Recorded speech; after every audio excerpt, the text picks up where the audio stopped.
Amen. Good morning. Happy Sabbath, Navila.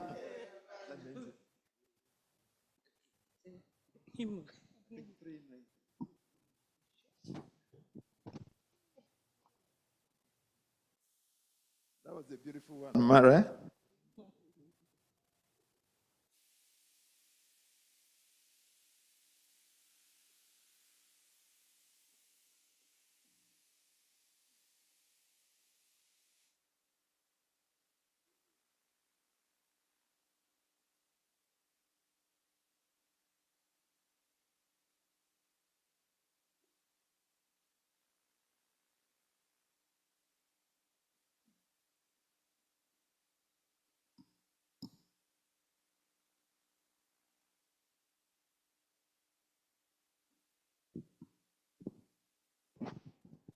Happy Sabbath, everybody. We have to thank God that He made it possible for us to come back again to worship Him today. As we open our service by singing SDA 593. 593. In times like this. In times like this. Okay. In times like this, you need a Savior. In times like this, you need an anchor. Be very sure. Be very sure. Your anchor holds and grieves the solid rock. This rock is Jesus. Yes, He's the one. This rock is Jesus, the only one. Be very sure. Be very sure. Your anchor holds and grieves the solid rock. In times like this, you need the Bible. In times like this, oh, be not idle. Be very sure. Be very sure. Your anchor holds and grieves the solid rock. This rock is Jesus. Yes, He's the one. This rock is Jesus, the only one. Be very sure. Be very sure. Your anchor holds and grieves the solid rock. In times like these, I have a Savior. In times like these, I have an anchor. I'm very sure.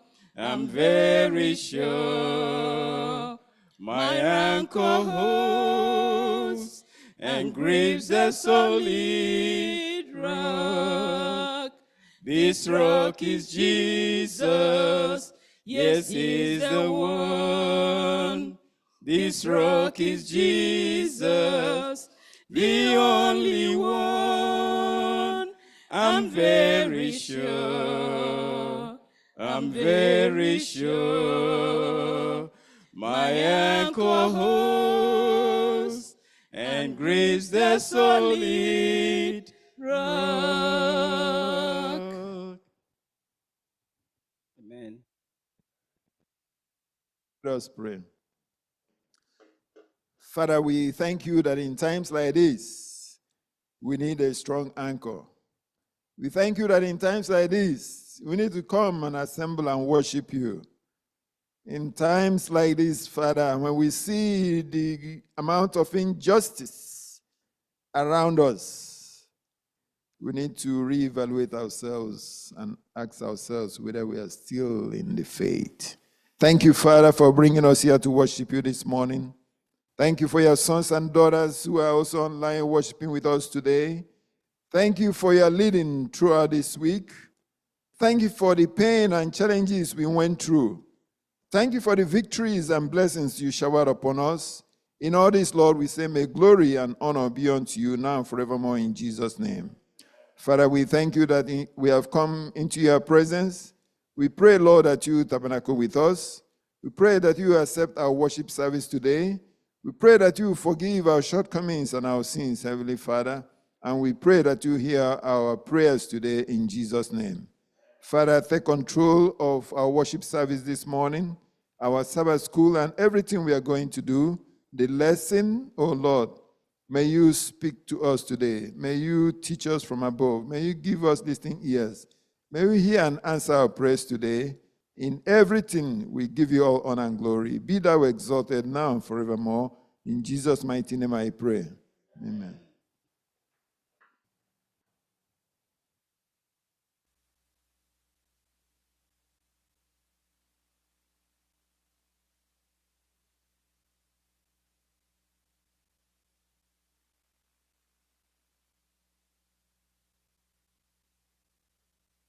Time for us to welcome ourselves. I know most of us weren't here last Saturday. And we thank God for leading us through, and we're back again and seeing each other and worshiping God in truth and in spirit. As we sing, every day I see another Sabbath. We say thank you, my Lord. Every day I see another Sabbath day like this. We say thank you, my Lord.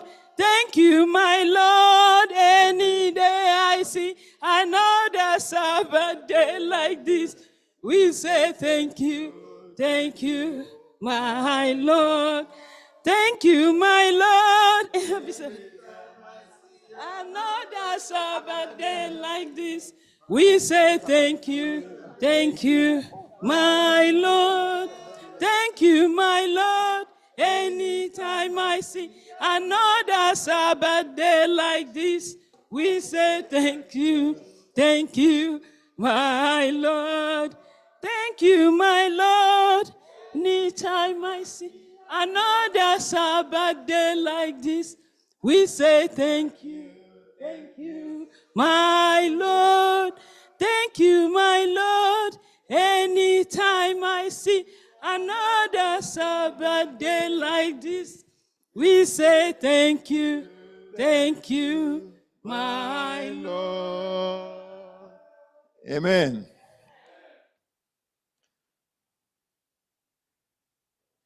Just before we go on, I want to say that our quarter is almost finished. Of course, it's going to finish next week. So our class teachers, I know we have them here. Please, we are not moving it, so it has to happen. So let's make it happen next week. And the membership, please, let's make it to happen next week. Our Bible text is from 1 John chapter 4, verse 20. 1 John chapter 4, verse 20.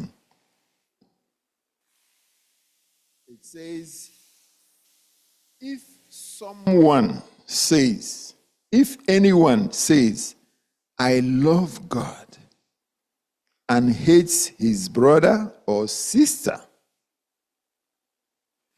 he is a liar. For he who does not love his brother or sister, whom he has seen, how can he love God, whom he has not seen? May the Lord bless that reading in Jesus' name. Amen.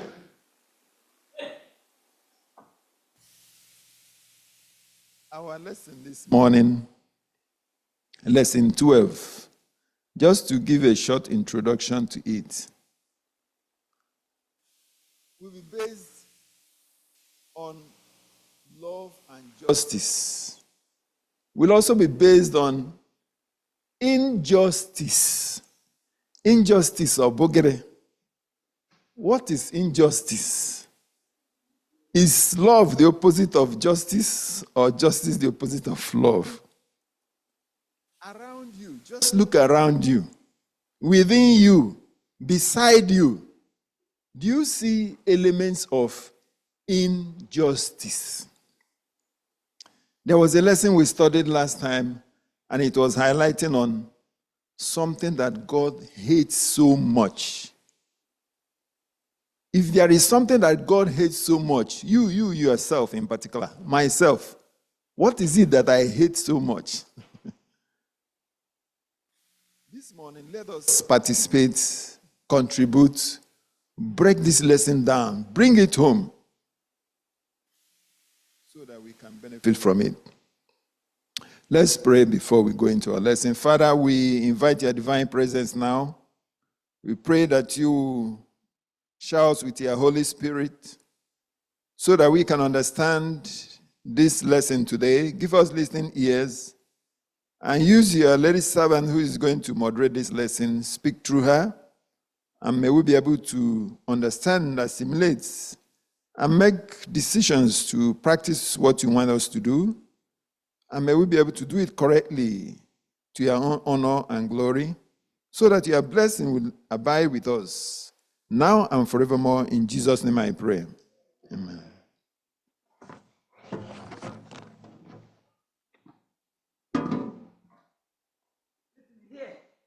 Happy Sabbath, everyone. I miss everyone. It's good to be here, my brothers and sisters. Look at you. Let's have a word of prayer. God of love, God of justice, God of mercy, God of compassion, we thank you so much for your love in the life of each and everyone here this morning. You've taught us a lot what you expect us to be like our Father, causing us to be Christians that are Christ-like. But the challenges still face us every day. So we are trying to behold you daily so that we might be changed and transformed after the similitude of Christ. So in this discussion this morning, we humbly ask that you have your way, that this will not be as usual, but we will make a difference by loving the unlovable, accepting each other, so that the cloud of witnesses spying on us, we see of a truth and indeed that we have been with the Master. So have your way in this discussion, we pray in Jesus' name. Amen. Happy Sabbath, everyone. It's good to be here.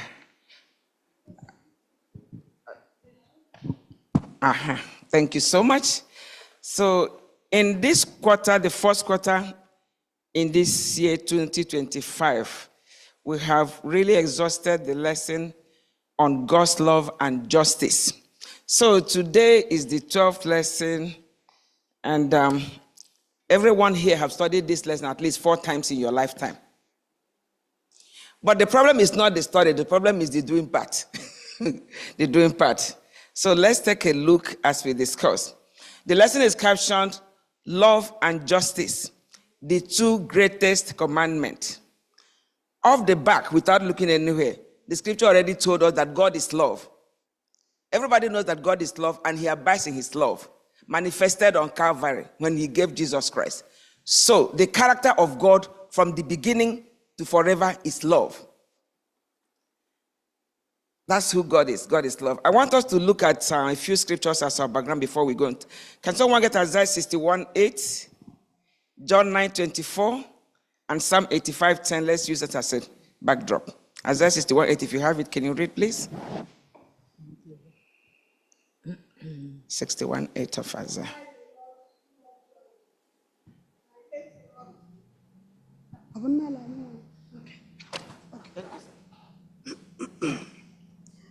Isaiah 61:8 says, Yes. For I, the Lord, love justice.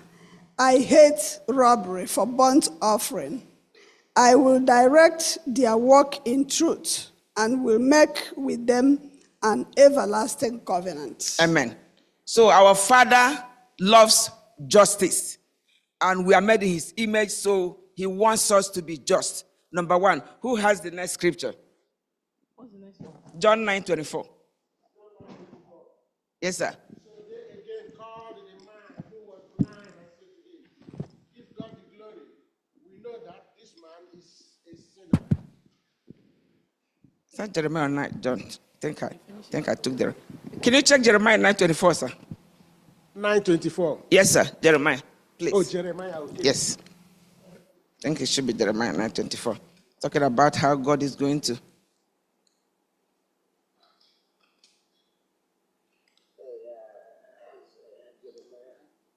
Yes. It's Jeremiah 9:24.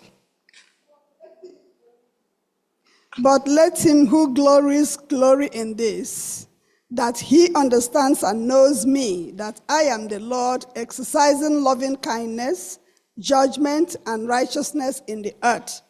For in these I delight, says the Lord. Amen. So in that scripture you read now, give me one name for God. Give me one name for God from what you just read. Justice. Everything good is God. So basically in God, we can't go wrong. The reason why we do all kinds of things is like when we stray outside of him. Sorry. You see? Because we are talking about the two greatest commandments. So let someone read Psalm 85:10 and we go into the discussion, please. Psalm 85:10. Aboma. Sister Lamide, do you have a Bible today? Open it before I call your name out.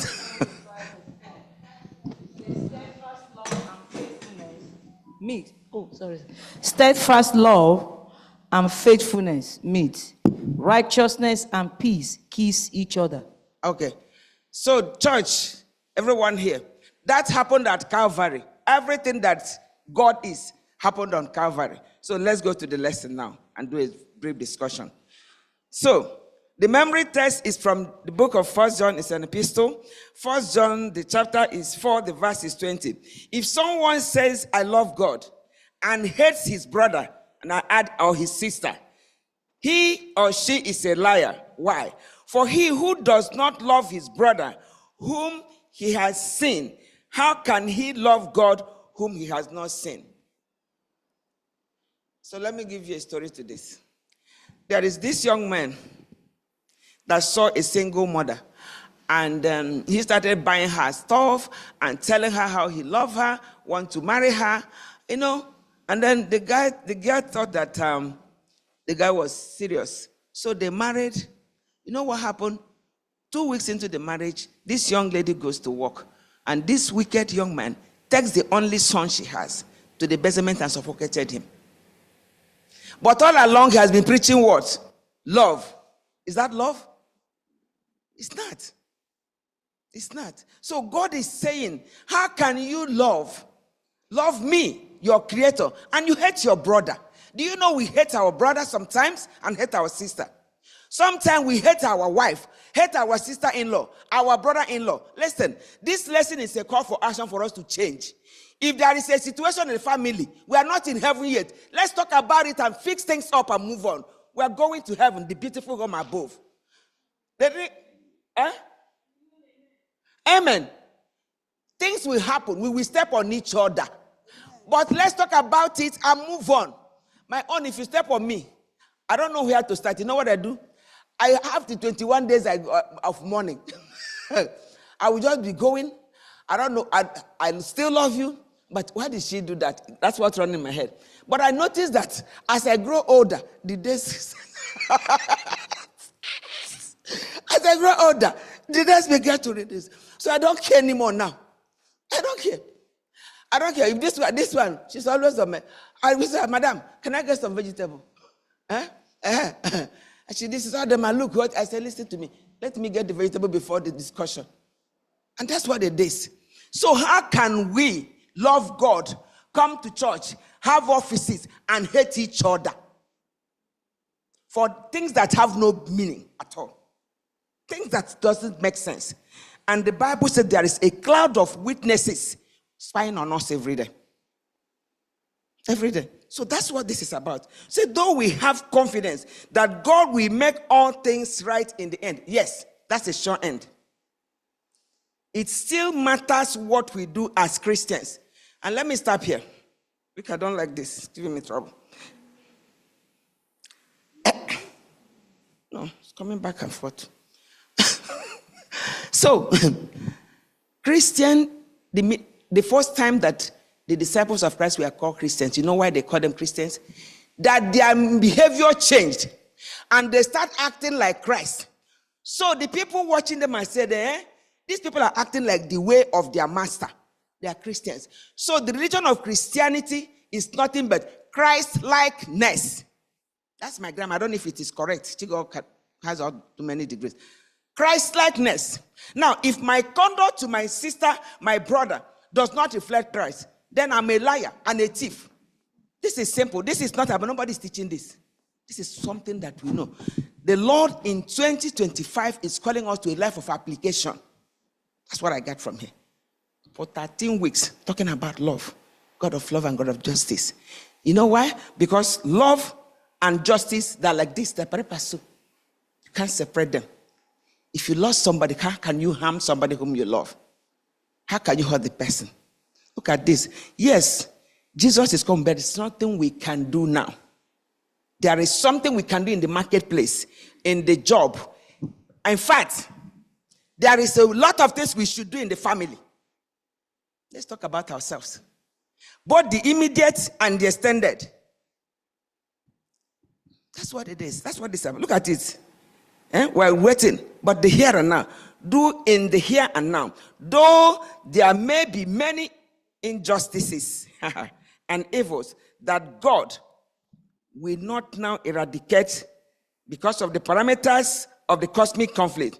This doesn't mean that we can't be used to help alleviate whatever suffering and evil in evil we come across.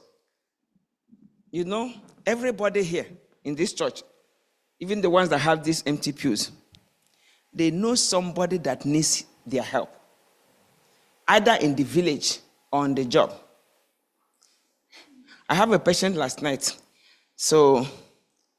and they sent me to Long Island Hospital, and then there I met one young lady, and she was there talking to me, and I'm there talking.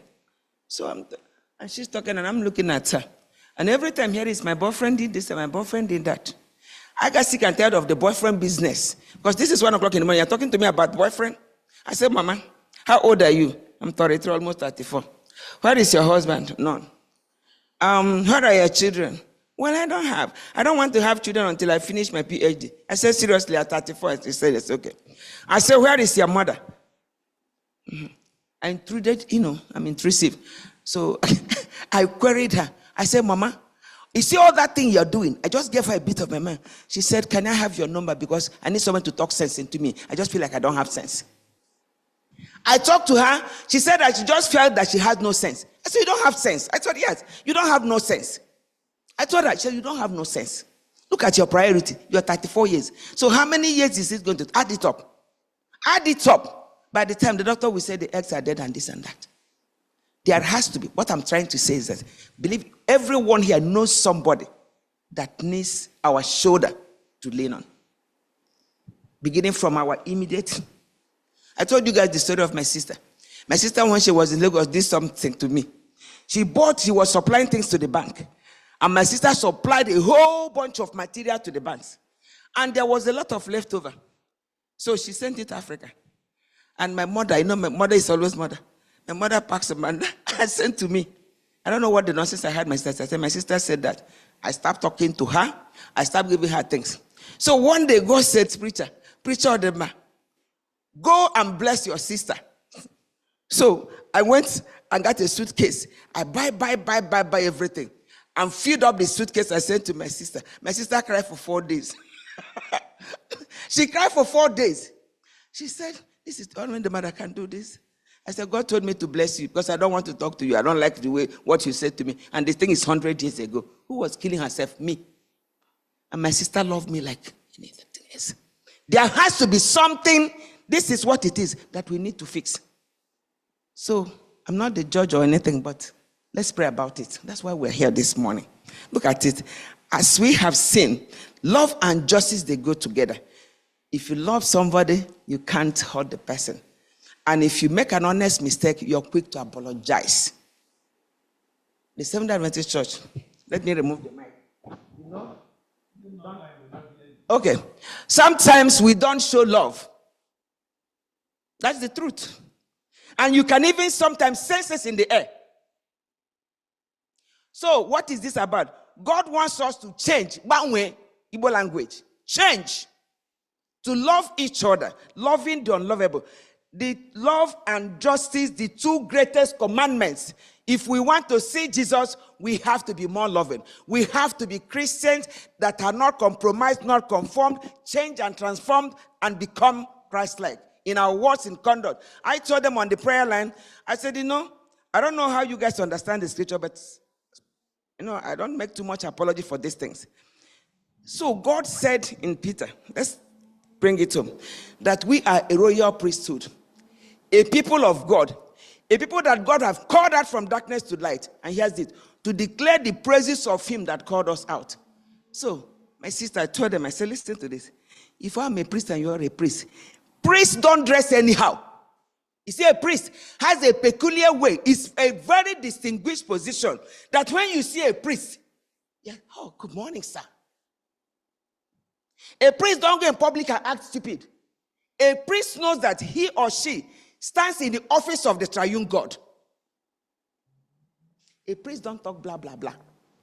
If you don't know about it, you can say it. That's what this is about. Likewise, if we love God, we will love one another. Part of loving one another is sharing a concern for the well-being of those around us. When others are afflicted, number one, by poverty. Poverty is all over the world now. Oppression or any kind of injustice, we should be concerned. When others are oppressed, we should not run a blind eye. Instead, we should ask ourselves, what can we do individually, corporately, to advance God's love and justice in a way that reflects to our broken world our lost perfect character of righteousness and justice. This lesson is finished. Let's go to Sunday. Sunday is the two greatest commandments. Well, they said we must read, so let's read it. We've read it 1,000,000 times already. Somebody get Matthew chapter 22, please.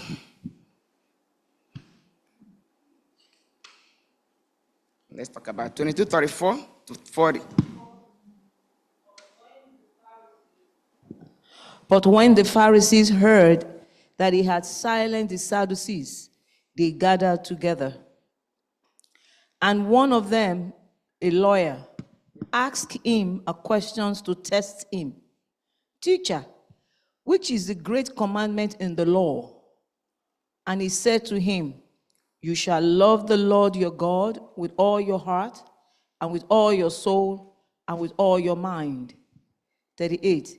This is the great and first commandment. And the second is like it. You shall love your neighbor as yourself. On these two commandments depend all the law and the prophets. Amen.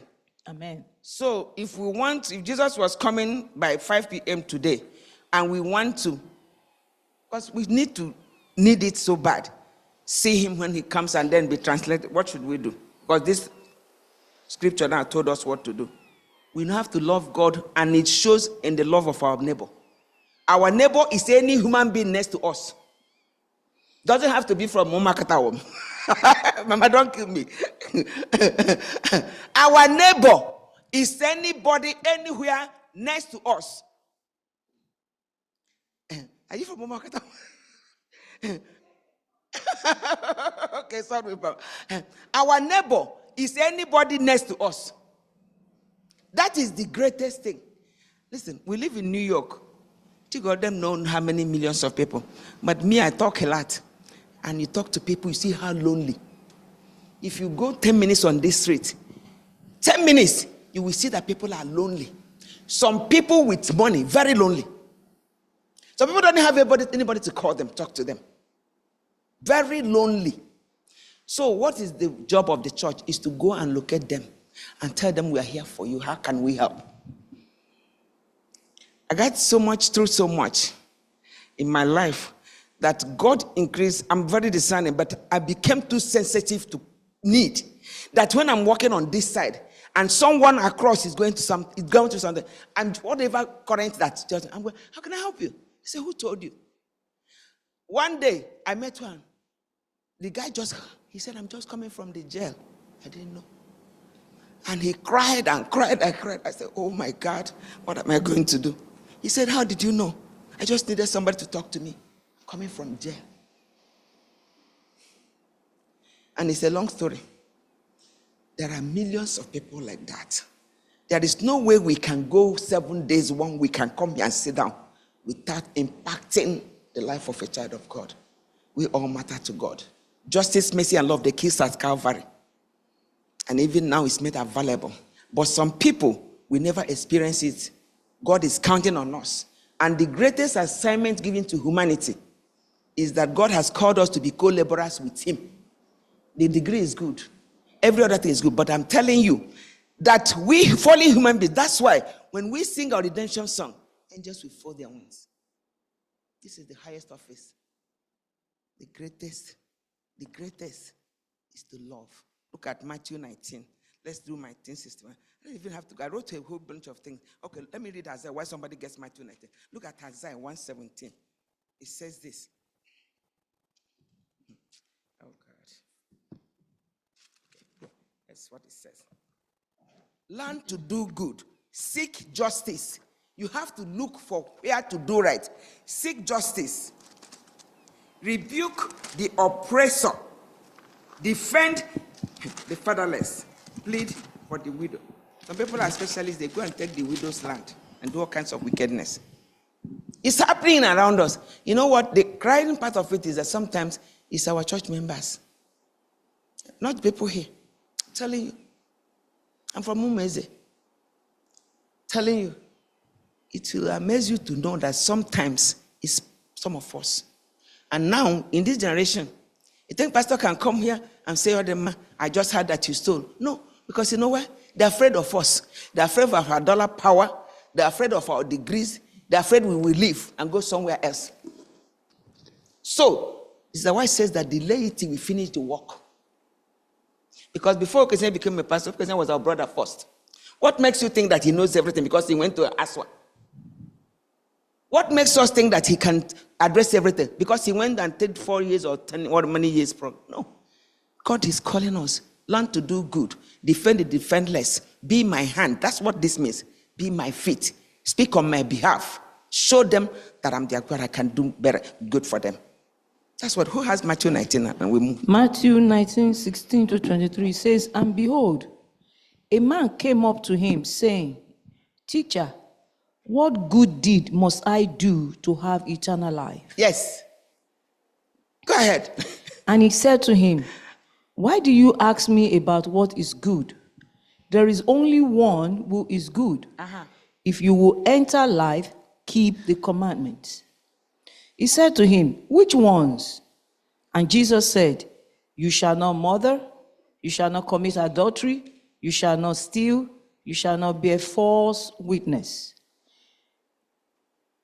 19, honor your father and your mother, and you shall love your neighbor as yourself. The young man said to him, all these I have kept. What do I still lack? 21. Jesus said to him, if you will be perfect, go, sell what you possess and give to the poor, and you will have treasure in heaven. And come, follow me. Okay, thank you. The young man... Okay, read that line. When the young man heard this, yes, he went away sorrowful, for he had great possessions. And Jesus said to his disciples, truly I say to you, only with difficulty will a rich person enter the kingdom of heaven. Amen. Amen. So, do you see that the man was a very good Seventh-day Adventist And back in the days, if you ask everybody to write a testimony, Mama knows what I'm saying. They will write it. Odema Ebel Onyuwomo Chama is a Seventh-day Adventist in good and regular standing. The papa, they quote my papa. It's almost like a degree to go to heaven. That's exactly the man. He knew the law. But he was so attached to his possessions. We know the law to our fingertips. When I was coming up in ministry, and we were preaching like 2003, 2004, how we preach the doctrine, preach the doctrine. But as I matured and grew older, I found out that knocking people said with doctrine is not a problem. You got to show them the doctrine. That's what is lacking. We have the best doctrines. Everything we believe is in the scriptures. But the interpretation, translating it into action, is our problem. I'm personalizing this because this lesson is coming to Seventh-day Adventists first, before to the world. We know the doctrine. What don't we know? I can do 100 sermons standing here now. Bring up the subject. I don't even know to read it again. But is that the translation it into action is what is missing. Can you read verse 25 and answer why the people responded that way? 25 of the same, Matthew 19. Yes, 19. Yes. It said, when the disciples heard this, they were greatly astonished, saying, who then can be saved? Who then can be saved? So the disciples are here now seated. Who then can be saved? Who then can be saved? Let's answer it. We know the answer. None. Who then can be saved? This one is my brother. Who then can be saved? Oga? I'm the one that asked the question. I'm actually surprised that the disciples asked that question. I know. Because they've already sold all they have, and they have followed the master. So they will be saved. No, but they were not sure. That was what they were asking, that who then can be saved. But there is one that won't be saved. After they've sold everything, they followed him. They followed him. But this guy refused to follow. He was so attached. Because he had great possession. He was attached to the possession. But the disciples, they didn't have great possession. You think they were talking about themselves? Think about that scripture. Who then will be saved? Who then? If it is this hard, if this guy have kept all the laws, what are we doing? Evangelizing. So, if the people adhere to the gospel and do keep all this, are they still going to be saved? They were. Like verse 27 says that Peter said in reply, see, we have left Everything. and followed you. And followed you. What then will we have? Peter wants to get his own at the same time. But let's get the point of this. The point of this is this. That we know the doctrine. We know everything the Bible says and don't do it is a big problem. And God wants all of us or nothing of us. Have surrender. Surrendering, surrender some parts and leave some parts. It's a disaster. It's a disaster. So God wants all of us. In fact, I like how David said, God wants us to have a hunger for God and the things of God. Yes, that should be our driving force, that we love God. Like consistent believers that we never miss God. So we worship in spirit and in truth. Not because somebody said, because we love him. Because we evaluate and reevaluate and reassess what happened on Calvary, where justice and mercy and love have kept each other on our behalf. And God didn't think twice it. He sent his son and said, today if you believe, you'll be saved. So we have the doctrine, but we need to be the doctrine. That's why all over the place, the scripture calls us a lighthouse, calls us a pistle, a city on a hill that cannot be hidden. So that people, I like this, I forgot the scripture, but I know what it says. It says this, that God made Judah to become a magnet center for souls. We should be magneting people into the kingdom of God. Sister Nancy, go ahead. Oh, okay, go ahead, my dear. Somebody. Sister Nancy. Sister Nancy. Yes, happy Sabbath. I was just trying to also remind us, even though you sold everything you have, like there's reason why the disciples are asking this question. Remember, they do not have love for one another. The same thing with us. That's what the lesson is talking about, love.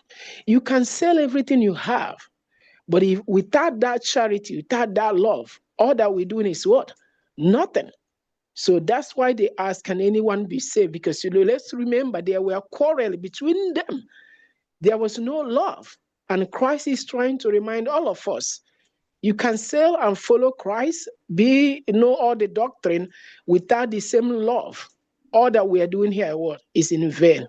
Thank you. Yeah. Yeah, yes, in addition to what Sister Nancy just said, I know we are focusing on charity, on helping those that are less privileged. According to the author. But the biggest thing in this lesson is, the reason why we need to love each other is actually evangelism.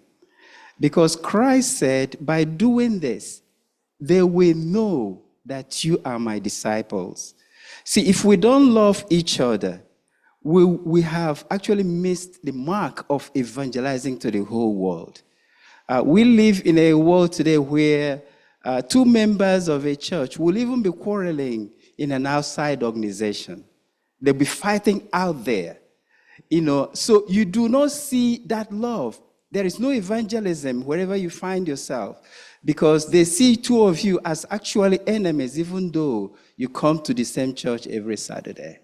Yes, evangelism is why when the Bible says that we are a lighthouse, it means we should magnet people. A city on a hill that cannot be hidden, an epistle, a letter of recommendation, which means people have seen what the God in you. They're not seeing you, they're seeing the God in you. So the church is a place. That's what the church is for. The church is a school of disciples, where disciples are taught on the principles of discipling others. That's what it is. This place is meant to bring your sister bring another friend, a friend brings a friend. That's what this is about. And that's why they are reminding us that the greatest of all this, how we can make this possible before Jesus comes. The greatest command, we have to love God and be just, to the point that the cloud of witnesses will see this. So our witness, some of us go out there, let me just say it. We go out there and we weaken the witness of the gospel by our conduct. So we go out there, we mix up. We are supposed to be the difference in the crowd. We are not supposed to be swallowed by the multitude. Because we are the city on a hill, a lighthouse that cannot. We are the epistles, a letter of recommendation. It's not written with ink. That's who we are. That's who we are. So a realization of that. And it shows because we love people. If the Bible, Paul says this, is anybody here weeping? We have a family that weeping. We weep together because we are one. If somebody is celebrating, we go over there, celebrate together. The people of the community see how we carry each other, how we exalt and elevate our God by the way we live. And they will be drawn to this church. I want to go to that church. You know how many members we lose because they didn't feel our warmth? It's a big problem. It's a big problem. So thank you, my dear. It's a big problem. So the disciples, we see how it went down. I'm not going to join them.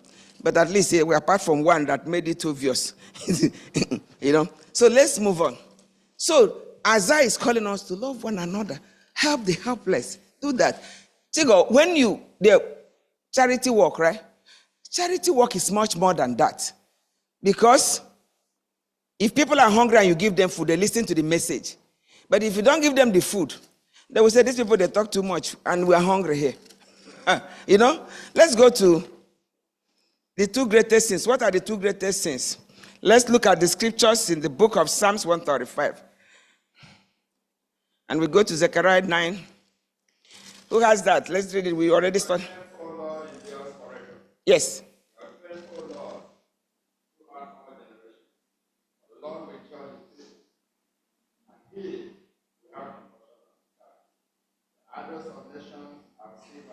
Yes. The work of man's hand, the hands have, but they do not see. Eyes have, they have, but they do not see. Yes. They have ears, but they do not hear. Nor is there any breath in their mouth. Though those who made them like that, so is everyone who trusts them. Bless the Lord, O my soul. Amen. So this is talking about too much attachment to possessions is a sin. Too much attachment. I have this. It's good to have them, but don't be so attached to them. We have seen in this America people that have so much wealth, and the wealth is sitting down there and they're gone. We are not supposed to be attached. Whatever we love more than God, that one becomes an idol. Don't think that you have to have a shrine. Whatever, if you love your wife more than God, or love your husband and love your wife, but if you exalt them above God, it's a problem. Big one. To the point that when they say wrong, you don't know wrong anymore. Like somebody twisted your brain. Anything that we exalt love above God, that becomes an idol. God says that we judge. And it's a sure end. Let somebody bring to Zechariah, please. 9 through 12. Thus says the Lord of hosts, execute true justice, show mercy and compassion, everyone to his brother. That is the summary. So mercy, everyone to his brother. Not because he's the same mother. Because he's a child of God. Because that is a child of God, we have to show compassion and show mercy. Show mercy. Do not oppress the widow or the fatherless, the alien or the poor. Let none of you plant evil in his heart against his brother. Plant evil in his heart. So who is the heart surgeon here? Who is going around that festival? Looking at the heart. It's the word of God is the standard. God says if you have done it before, don't do it again. We should not do it again. Because that is idolatry. It's worshiping other gods. When we attach to things, when we hate in our heart, it's a sin before God. When we oppress the poor, when we bypass somebody that needs our helping hand, it's a sin before God. It's the greatest sin. Because God resists the proud and gives grace to the humble. Yeah. God resists the proud and gives grace to the humble. So God is calling us that part of worshiping him is looking around. Not when you drive your big car. I hate when people with big car splash water on me. I hate it. But at least, okay. But at least slow down a little bit because I'm a human being. I'm not taking your car.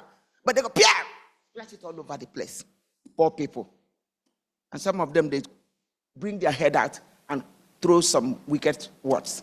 God said, that is not for my children. We should not do that. We need to really reevaluate. We are not bad people, but little things, they matter before God. And we need to teach also our children to treat people with respect and dignity, the way their father would teach them. God loves justice. Psalm 82. God is the God of justice. God loves. Can someone read that Psalm 82?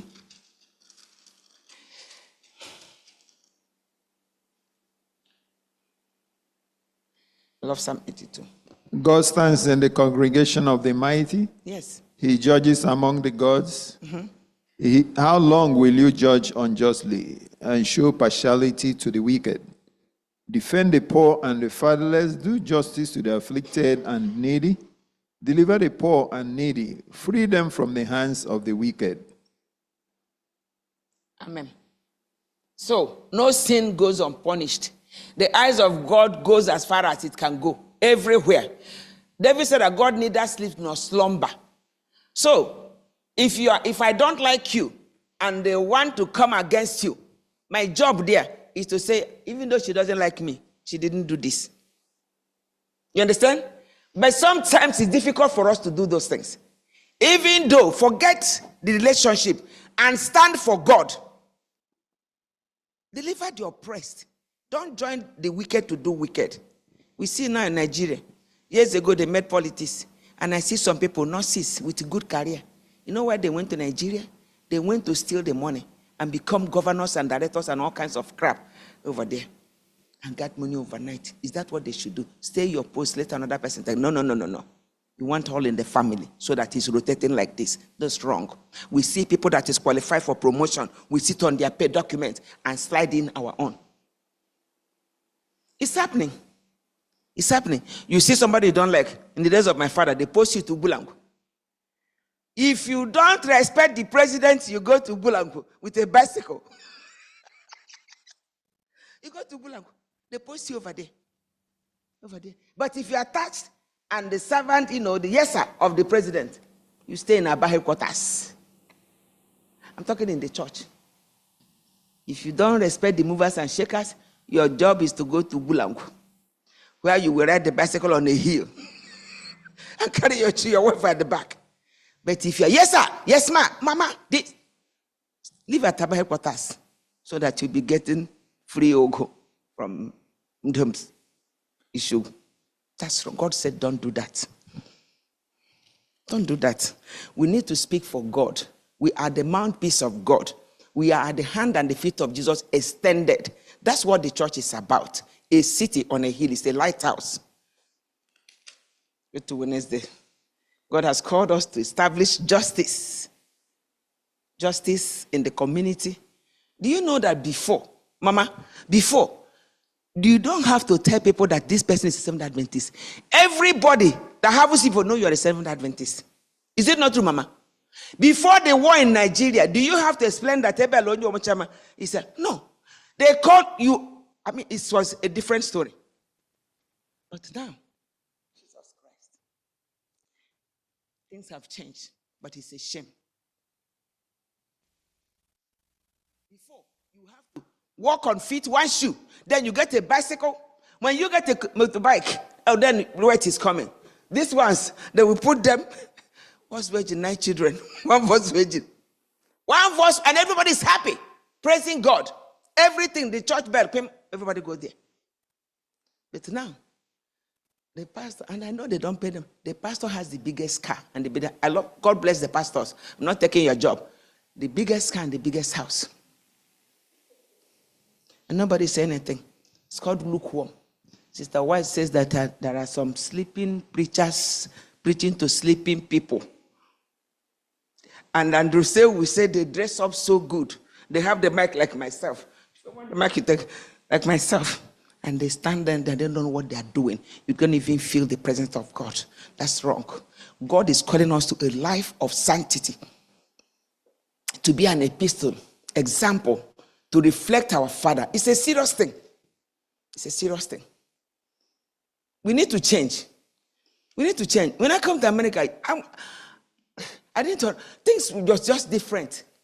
I'm telling you, back home, it's different now. It's different. It's over here. They have too much degree, I can't say anything. But when they come on the prayer line, I use it to say what I want to say. Because that's when they don't see my face. I'm telling you. So God wants to save us real bad. Mercy, justice, and love have kissed each other on Calvary. Calvary has already been settled. Jesus is not going there again. So now, if anything happens and I sleep, God forbid, it's better to sleep in Jesus because no third opportunity. This is the last one we have. And listen, in the past 6 months, how many planes have fallen off the sky? Have you ever had such a thing? Planes falling off the sky like people dying like. Isn't it terrible? So you know what that means? It's telling us every day, prepare to meet your God. So that we live today as if it was the last day. As we round up. Chigo is there rubbing his head. It's my brother, Chigo. God is calling us to establish justice. Listen, I have 2 scriptures. Let me say it. Micah says that he has shown us, old man, what is good. So what does the Lord require of us from this lesson? Are we going to do it, madam? Love one another, Mama. Are we going to do it? Open your Bible to Matthew 18. Not trying. We can do all things through Christ who gives us the strength. He did not ask you, by beholding we are changed. He said if you are bad, he can do anything. Me, I sit at a place that I see mountains all the time. I've seen so much mountains. Listening to so much mountainous stories, that when I see mountain, I already see the answer. Believe it or not, I don't play with. Bring your mountain, let us pray. When I see a mountain, I know how it's going to go down. The hand of the Lord, here's what Job said. You know the man Eliphaz, he has a big mouth. So Eliphaz is sitting down there, and everybody is rehearsing how Job is the best man in history, blah, blah, blah. Eliphaz is there. One day gone to the He said, Mr. Job, I've had so much of your glory and your splendor. and how you love God and this. And Job said like this, he finished. Job went like this and said, the hand of the Lord uproots mountains. I know whose hand can uproot any mountain. Bring your mountain. If you want it down. I know whose hand.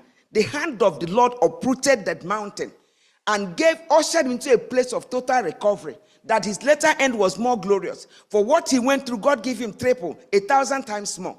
In fact, according to Okezie, much more. Amen, church? Whatever mountain, if we do it God's way, love our neighbor, love in spirit and in truth, even when they hate us, show them a little kindness. Believe it or not. People ask me, why? I don't have time to pray for myself. What am I going to pray for myself about? I don't have time for that. If I have a situation and I'm able to say it out, if you want to pray, pray. But one thing I must do what my brother or my sister is going through. I say, God, show up for your name's sake. So when I need it, he goes there. Otherwise, I wouldn't be alive, because my son died. It's almost made me change my life.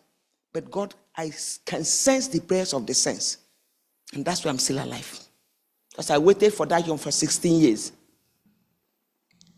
The hand of the Lord can uproot any mountain. Doesn't matter what it is. As this, when we sit at a place where mountains are uprooted, to the glory of the living God and every humility. So the Lord has showed us what is good. What the Lord requires for us is to do right. Do it in love. For love is the greatest commandment. And stop worshiping attachment to things that are not, doesn't have eternal value. Because one of these mornings, those things, there is a man in Novochi called Aleleon. He used to be a rich judge back in the days of Adam. And he built a big house. Very big house. Very big house, close to Moba. You know what happened? The man died. The children, all of them, Dr. this, Dr. England, all over the place. So those young men there, the jobless ones, they went and took out all the doors and windows. And grasses grew in that thing. After a while, maybe somebody spoke to them. They came back and they rebuilt the whole place. By the time they left, 14 days later, they took off all the eyes and the legs. So, this is temporal. Attachment to things that doesn't have eternal cost, it is a waste of time. It's a waste of time. Church, the Lord is calling us to love each other, to be his feet inside extended, to extend ourselves. We don't give because we have so much. We give because there is a felt need. In fact, it's called felt need. And I thank God for my community, because it's amazing how they're helping with everything happening around us. And the Lord will reward accordingly. So who is our neighbor? Who is our neighbor? Luke 10. Who is our neighbor? Everybody that will come across. Everybody. How about that wicked lady on your job? Is she your neighbor? We have made up. You made up with her? She gave you so much trouble, right? That is it to our neighbor. Our neighbor doesn't mean, Mama, that they will always love you. They will say that all the man. They tell all kinds of things. I'm not going to listen there to your foolish. No. I love you, Mama. I just go my way. And love is spirit and in truth. Our neighbor is every child of God. Let me give you. I told you to bring Matthew 18. Did you bring it? Yeah. Read verse 10. That is the conclusion of the matter today. Matthew 18:10. It reads, "Take heed that ye despise not one of those little ones." If you don't mind, stand up and read it, so that everybody hears it, please. Thank you. "Take heed that ye despise not one of these little ones. For I say unto you, that in heaven their angels do always behold the face of my Father, which is in heaven." So thank you very much. Amen. So who is the little one? Who is the little one? They say we take it. Take it, is it not Pataranya? That we should be careful how we treat God's children. That Jesus died for all of us. The motherless, the fatherless, the widows. The ones without 2 hands and 2 legs. We should not The disabled. The disabled. The less privileged, sir. The ones we meet on the job. The poor. The poorest of the poor. That their angels see the face of God, and my angels and your angels see the face of. Who told us that we are anything better and bigger than them? Yeah. It's our responsibility to take care of them, because we are called to be the feet and the hand of Jesus extended. It's a serious thing, and that's what this church was born on. Yes. Studying this lesson, I just have one contribution. Should I go ahead? Go ahead. Okay. My contribution is where Jesus said, "Love your neighbor as yourself." And I know that in this lesson we are focusing on this neighbor and loving God, but there is a silent one there that I think we are omitting, and that's loving yourself. Because for Jesus to say, love your neighbor as yourself, it means you should also love yourself. In our world today, I've seen that a lot of us are living a life not loving ourselves. When you live a life of, especially our young ones, we need to preach it. Because you see people living a life of alcoholism, drug abuse, doing a lot of things, destroying yourself, promiscuity, these things that you do that is destroying your own life. When you're doing that, you're not loving yourself. So we should not forget that Jesus told us to love ourselves. We should live a life that will help us to live a good life. These things that we are seeing in our world today, we need to preach it. We need to really sound it, because especially those young ones among us, people are living a life of hatred to themselves. You see our children going out, drinking themselves to stupor, doing a lot of things. When you see the kind of life that even Adventist children are living, it is a thing of concern. So while we are preaching that we should love our neighbor, we should remember that Jesus said we should love ourselves before our neighbor. That's all I gotta say. Loving ourselves doesn't mean putting a long eyelash. Loving ourselves doesn't mean getting surgery and changing our body physicality. That's not what it means. They are treating themselves. That's what it's called. That one is called treating themselves. Well, you can find this scripture from the Bible. Enhancement. Until somebody. Do you know the guy they call Kanye West? Yes. His mother was a doctor. His mother was a doctor. You know what killed her? Enhancing herself. She went to Mexico to enhance herself and never came home. So, my sister, I heard what you said. You want to know my honest answer to that? I have an answer, you know that, right? Now, here's the thing. Over and over, the Bible says that parents and the church is our responsibility. We have these little children here that are so smart. We need to teach them from the Bible that tattoo is bad. It's in the book. Teach them that earring is bad. There are over 100 scriptures. Before they turn 10, because once they go there, their peers begin to teach them. So it's a failure on our part, and we need to do turnover. Now, that's my answer to that. All of us are involved. Me, they know me. I'm the bad auntie in the house. If I catch you, well, I have something to say. So all of us are involved. It takes a church, a community, disciples making disciples at every level. So we need to start teaching them, not when they are grown and we begin to yield them to America, the American children. American what? God gave us the children that are a blessing and not a curse.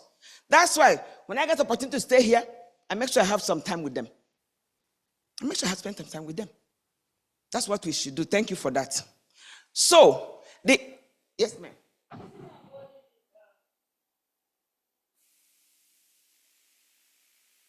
About the temple of God. By the time we're drinking to stupor, aren't we defiling the temple of God? You defile so it. If we love God, why should we do anything intentionally that would destroy God? Okay, I also have an answer. In terms of ignorance, the Lord winked, but he's pleading with us to come home, and that's the reason for the message of the gospel. And that's why the church is a place where disciples are mentored on the strategy of discipleship. So we make mistakes, and nothing wrong with that. And that doesn't mean if you see somebody doing all those things, please don't stay away from the person. You have to love the person.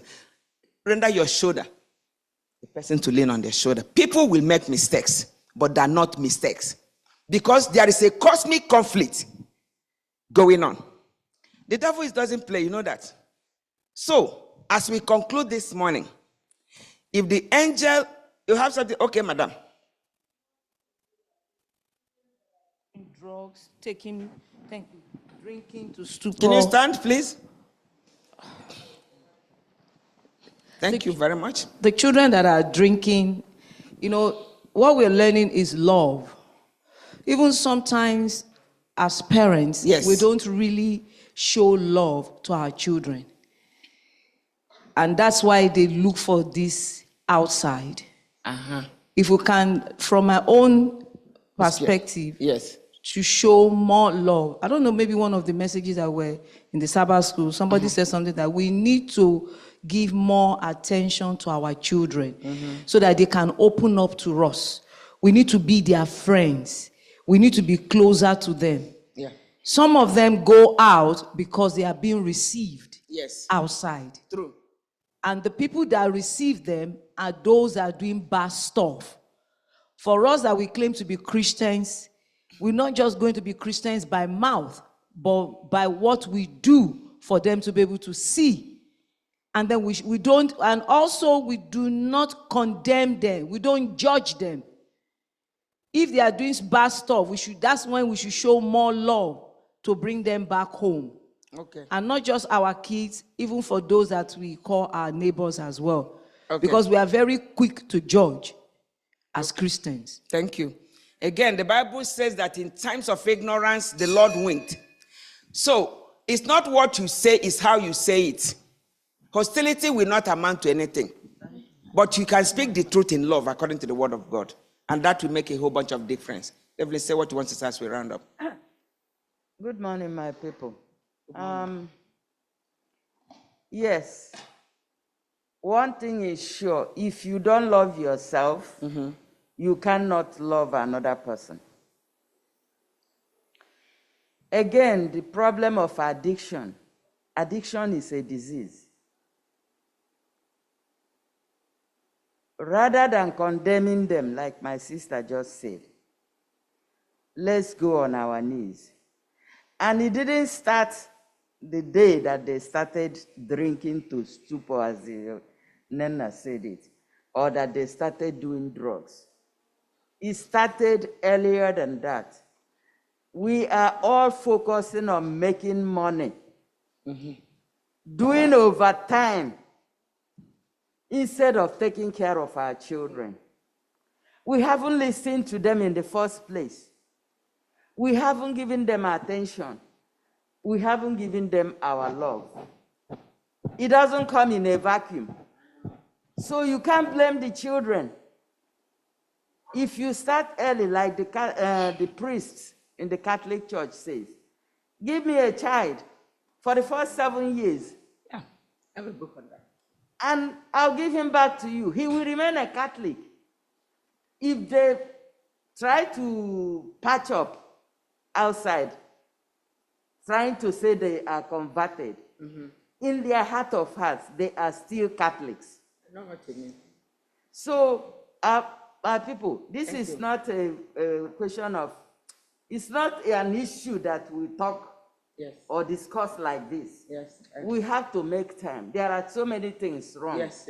Thank you, the children can be blamed, but the blame comes from us. Yes. So, what she's saying is this. If your husband is 3 to 11, and she goes over that they mandate 3 to 11, 11 to 7, and you're 3 to 11, who's watching the kids? Phone is watching them. It's the computer now. Don't they have a computer? And then the excuse we make is that we want them to keep the phone so that we can talk to them. So there is something called internet, and a man called Mr. Google. So they go there. No parental control. Everything is off limit.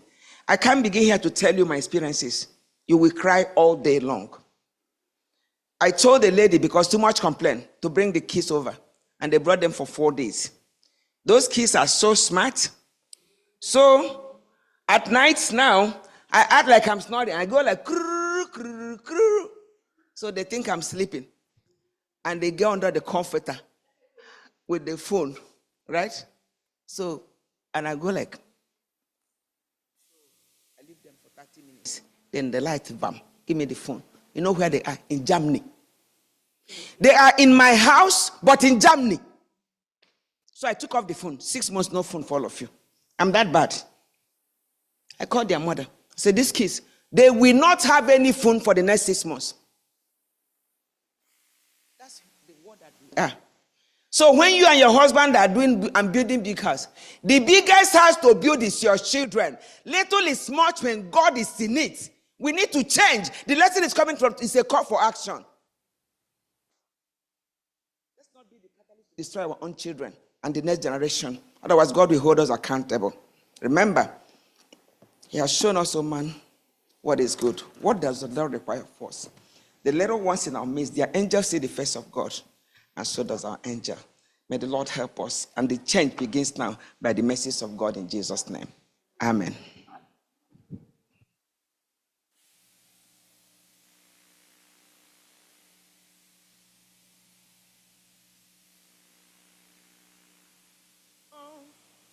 Of the Lord never ceases. His mercies never come to an end. They are new every morning, new every morning. Great is thy faithfulness, O Lord. Great is thy faithfulness.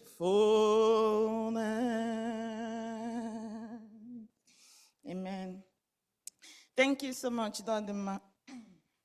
Today's lesson is a call to all of us to sit up and do the right thing. And I pray that the Lord will give us the strength to do that which we are ought to do. In Jesus' name, amen. It is now time for our Sabbath School expense offering. I urge you to please dip your hand in your pocket and support the affairs of the Sabbath School. Today is the 12th Sabbath.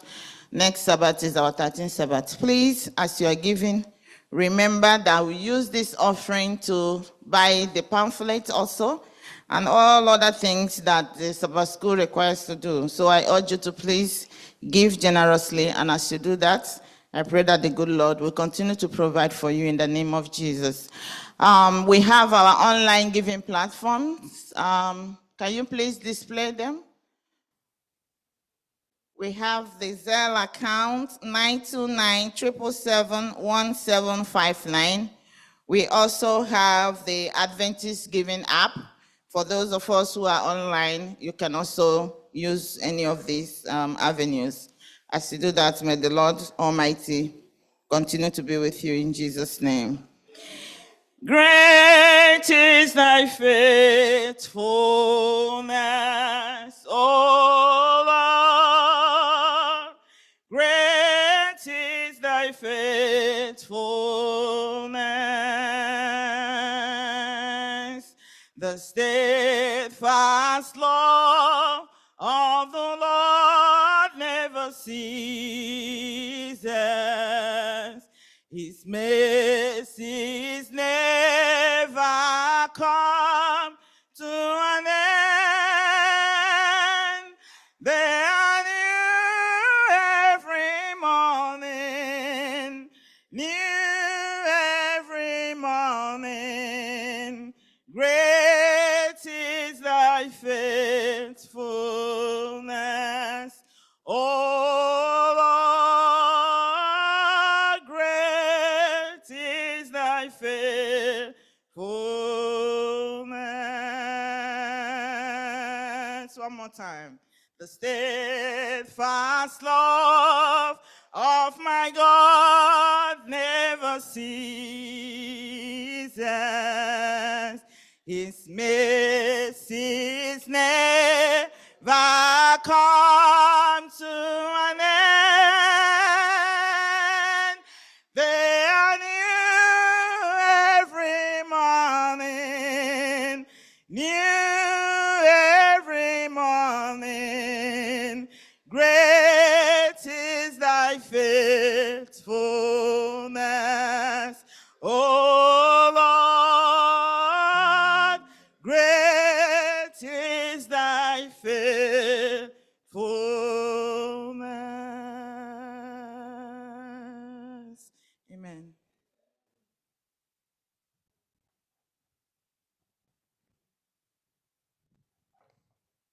Happy Sabbath, church. Oh, why are we so cold? Happy Sabbath, church. The Lord is good, and all the time, the Lord is good. It's good to be in the house of God. Amen. For some weeks, I haven't been here, and I've been wondering what's going on. But thank God I'm able to be here today. That's a very beautiful lesson we have studied this morning. Thank you, Sister Adema. Love and justice, the two greatest commandments. It is very practical. We can all relate to it every day in the church, in the family, in the community. Micah 6:8. He has showed thee, O man, what is good. What does the Lord require of you, of me, to do justly? If you see something, say something. Don't look the other way. Where something is going wrong, do something which you can do. Help the needy. There is something you can do, there is something I can do. Love your neighbor. These are things that are just within us to do. Even if you are the poorest person, there is something you can do. Let God help us to love one another. Don't say, I love my God, that is enough for me. No, how can you love God if you don't love me? And love is not just, Vicky, good morning. Good morning. Look at me and see what I'm going through. Amara, good morning. How are you this morning? There's a way Amara will smile, and Amara, this is not you. What is going on? Please, let's love one another. Let's try. Let's try. That brings us to next week's lesson. By the way, next week is our 13th Sabbath. Please, teachers, get your class members together. You know, next week is also the Women's Day. We have International Women's Day of Prayer next week. So next week, we have a lot of things. So please, teachers, class teachers, get your classes together. Your Sabbath, 13 Sabbath offerings, so that we can move on very quickly next week. The 13th lesson says, love is the fulfillment of the law. Love is the fulfillment of the law. And the memory text will be taken from Romans 13, verse 8. Let us all study this lesson so that we can discuss it next week. May the Lord continue to be with us in Jesus' name.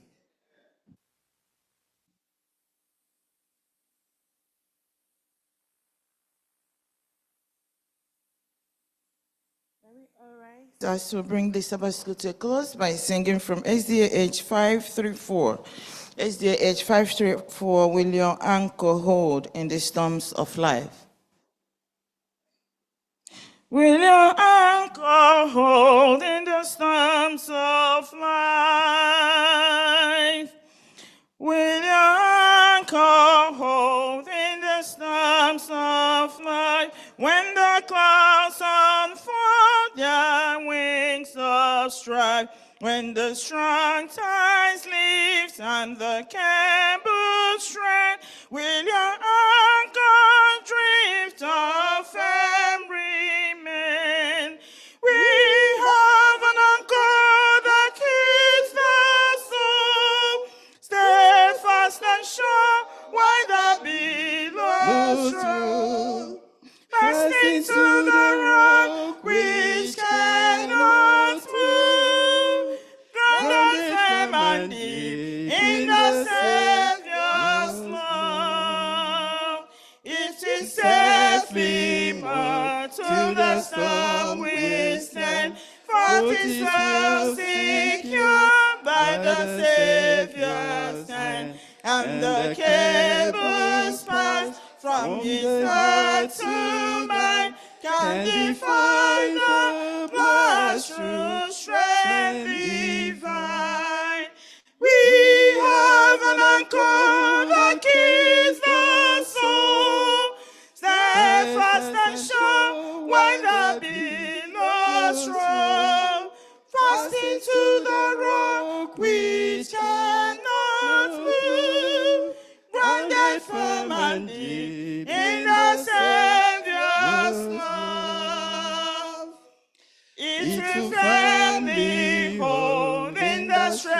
voice of fear when the breakers sound that the reef is near. Through the tempest rain and the white winds blow, not an angry wave shall a bark flow.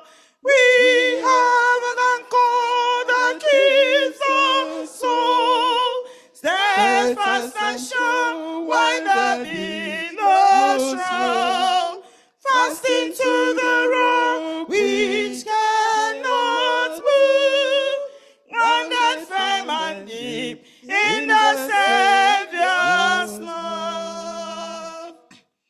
It will surely hold in the floods of death when the waters touch him our latest breath. On the rising tide, he can never fail when our hopes are by feet in the veil.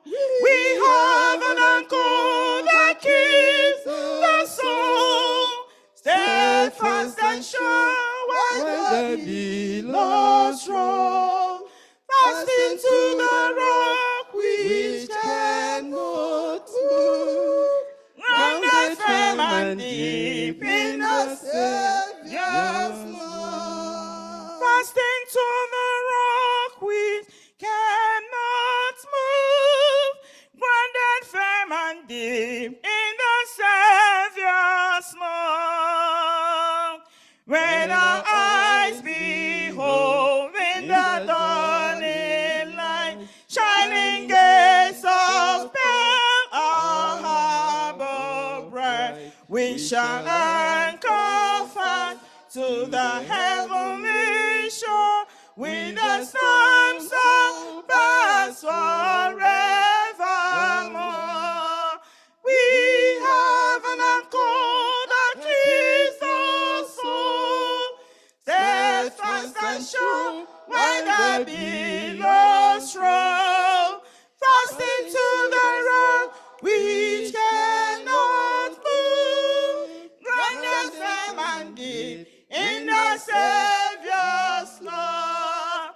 We have an anchor that keeps the soul steadfast and sure, while the billows roll, fast into the rock which cannot move,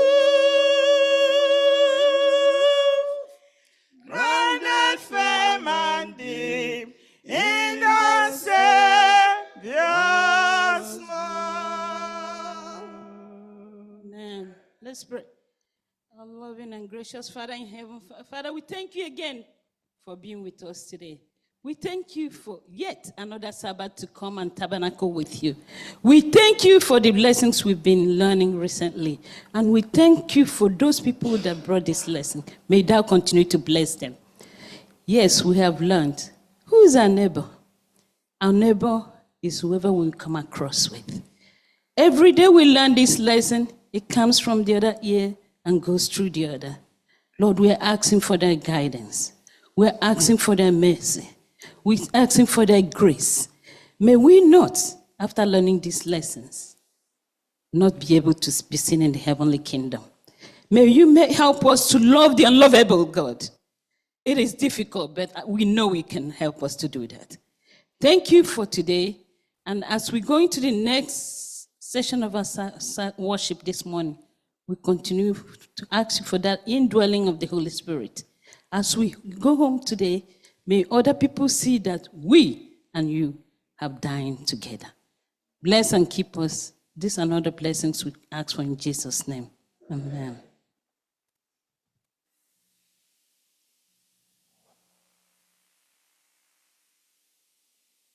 Thank you so much, everyone, for joining us in the Sabbath school today. It's 11:12. We've taken like 12 minutes of your time. We apologize for that.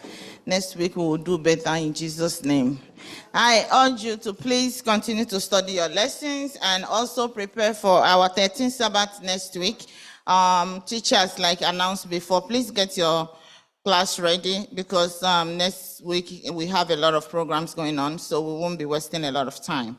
Please get your class members ready within the week so that when we come here next Sabbath, it's going to be a fast one. I pray that the good Lord will continue to be with each and every one of you. Whatever thing you're going through, the Lord will meet you at the point of your need in the course of this week in Jesus' name. Remain blessed and remain faithful. Love your neighbor and love yourself, and ultimately love God, your creator. May the good Lord be with you till we meet you again next Saturday in Jesus' name. We welcome you to Sabbath School. We are happy that you are here. Happy Sabbath day. Happy Sabbath day to you all. Till we meet again. Hallelujah.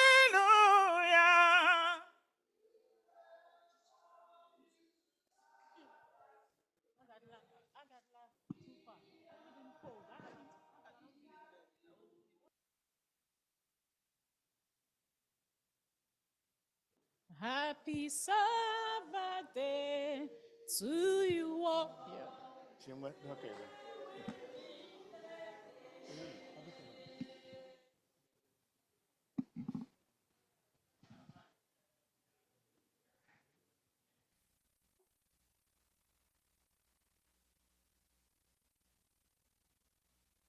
Happy Sabbath, church. Happy Sabbath, everyone.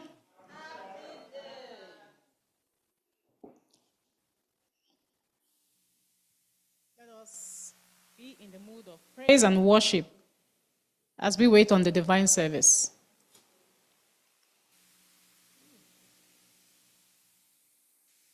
Let us pick up our hymns. Let's start with Brother Matthew's favorite, 359.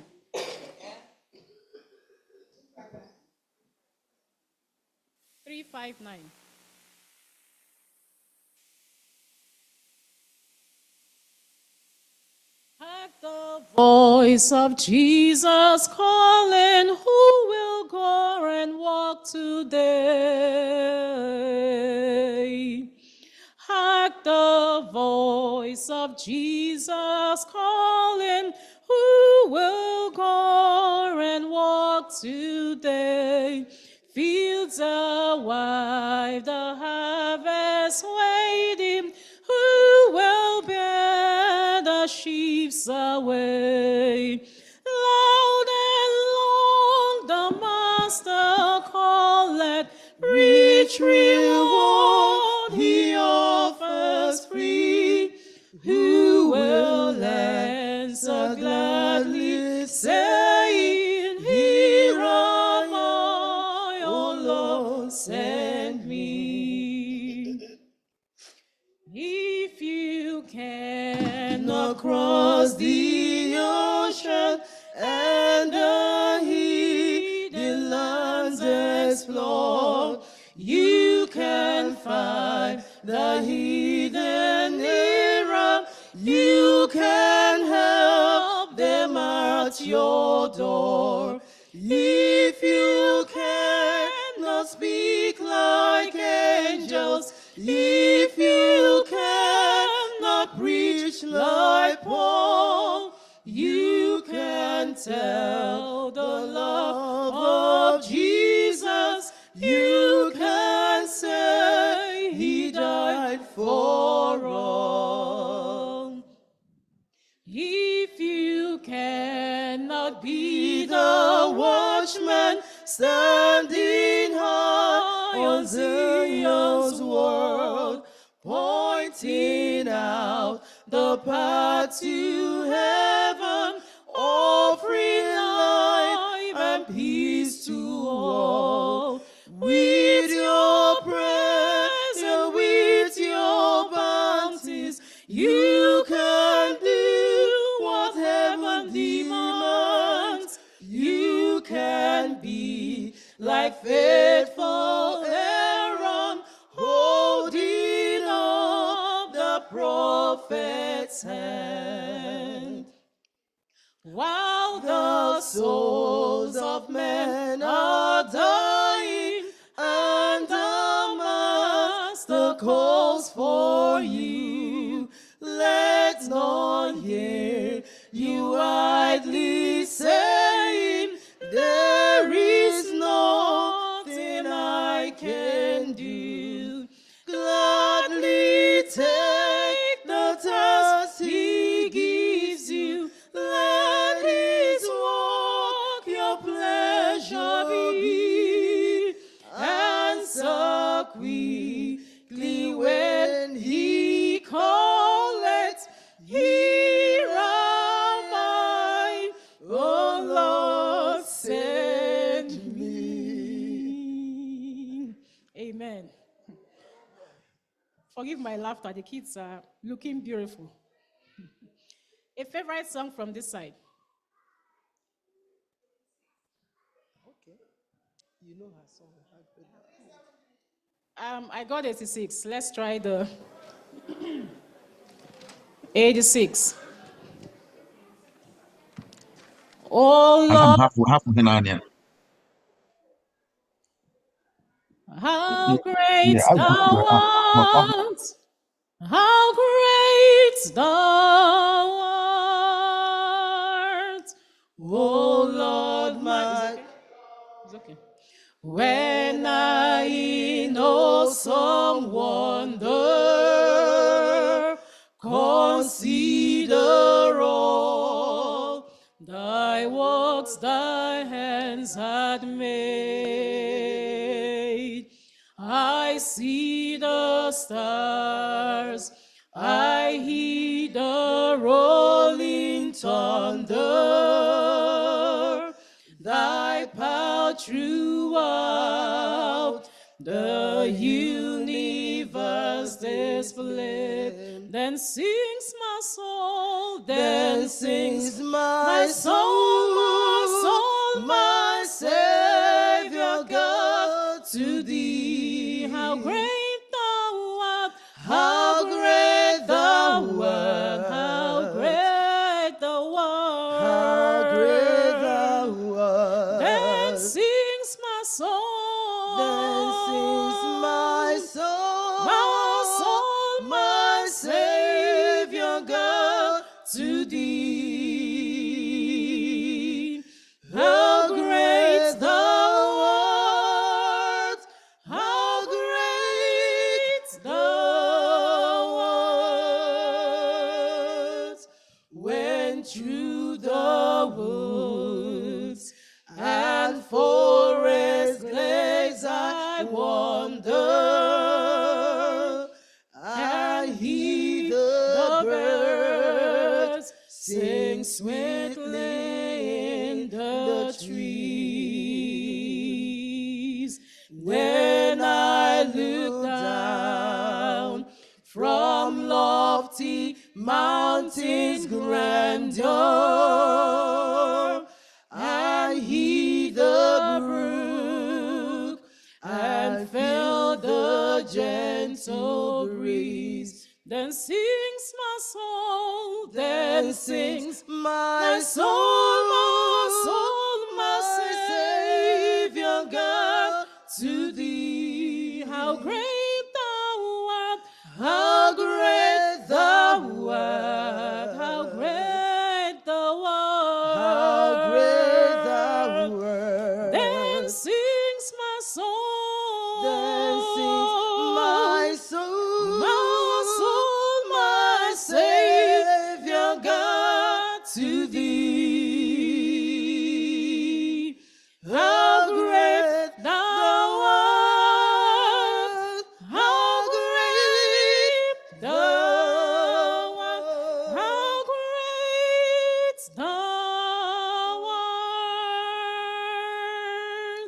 When earth abound with shout of acclamation, and take me home, what joy shall fill my heart. Then I shall bow humble adoration, and they proclaim, my God, how great thou art. Then sings my soul, then sings my soul, my Savior God, to thee. How great thou art, how great thou art, how great thou art. Then sings my soul, Then sings my soul, my Savior God, to thee. How great thou art, how great thou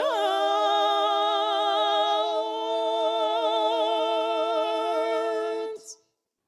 What was your number again? 37 something. 373. Seeking the lost. Seeking the lost, yes, kindly entreating. Seeking the lost, yes, kindly entreating. Wanderers on the mountain astray, come unto me, his message repeating,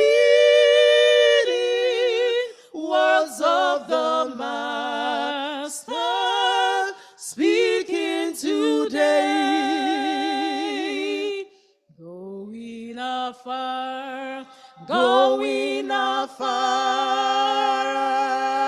afar, upon the mountains, bringing the word, bringing the world, the world draws back again To the fold. into the fold, the fold of my Redeemer. Jesus the Lamb. Jesus the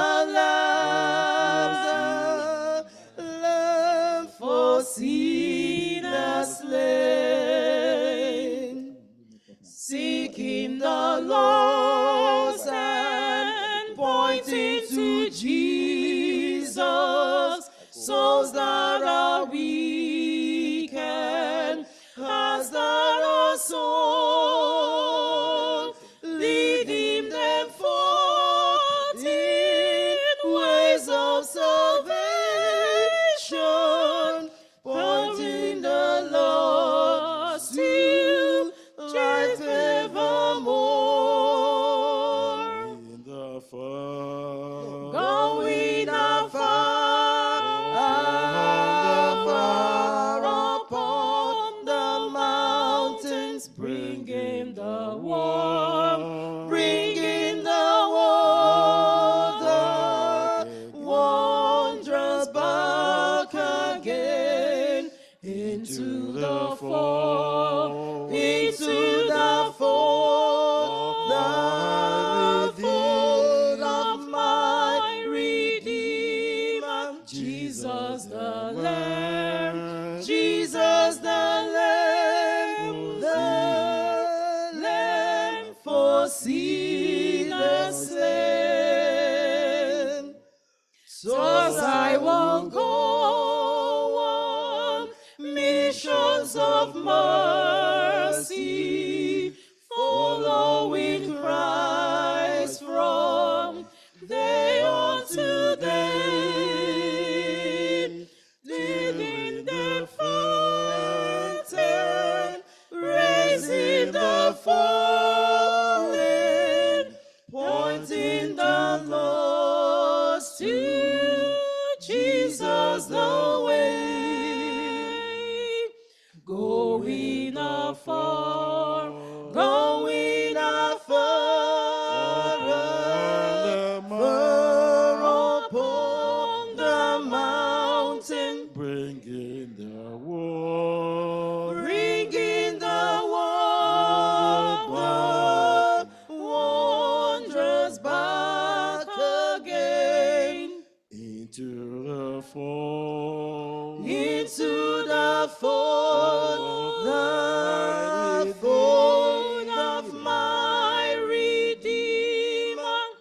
Jesus the Lord. Jesus the Lamb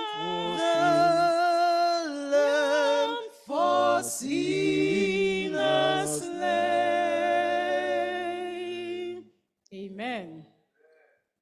Another number from this side. They seem to be more active.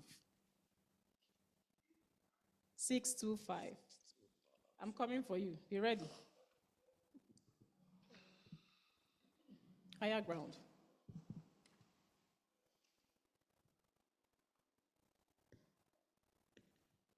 Lord, plant my feet on higher ground.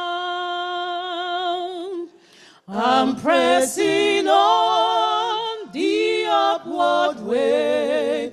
New heights I'm gaining every day. Still praying as I onward bound. Lord, plant my feet on higher ground. Lord, lift me up, and I shall stand by faith on heaven's stable land, a higher plane than I have found.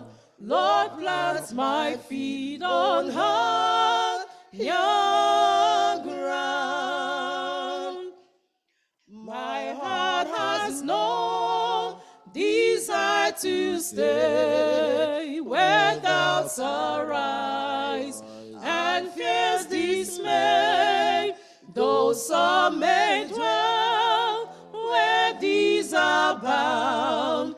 My prayer, my aim is higher ground. Lord, lift me up, and I shall stand by faith on heaven's stable land, a higher plane than I have found. Lord, plant my feet on higher ground. I want to live above the world, though Satan's darts at me a hold, for faith has caught the joyful sound, the song of saints on higher ground. Lord, lift me up, and I shall stand by faith on heaven's stable land, a higher plane than I have found. Lord, plant my feet on higher ground. I want to scale the utmost height and catch a glimpse of glory bright, but still I pray till heaven I found. Lord, lead me on to higher ground. Lord, lift me up, and I shall stand by faith on heaven's stable land, a higher plane that I have found. Lord, plant my feet on higher ground. Amen. Anyone from this side? Come we that love the Lord. 422.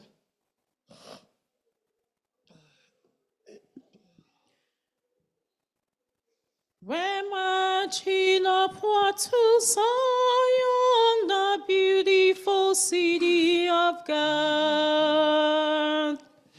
Come we that love the Lord, and let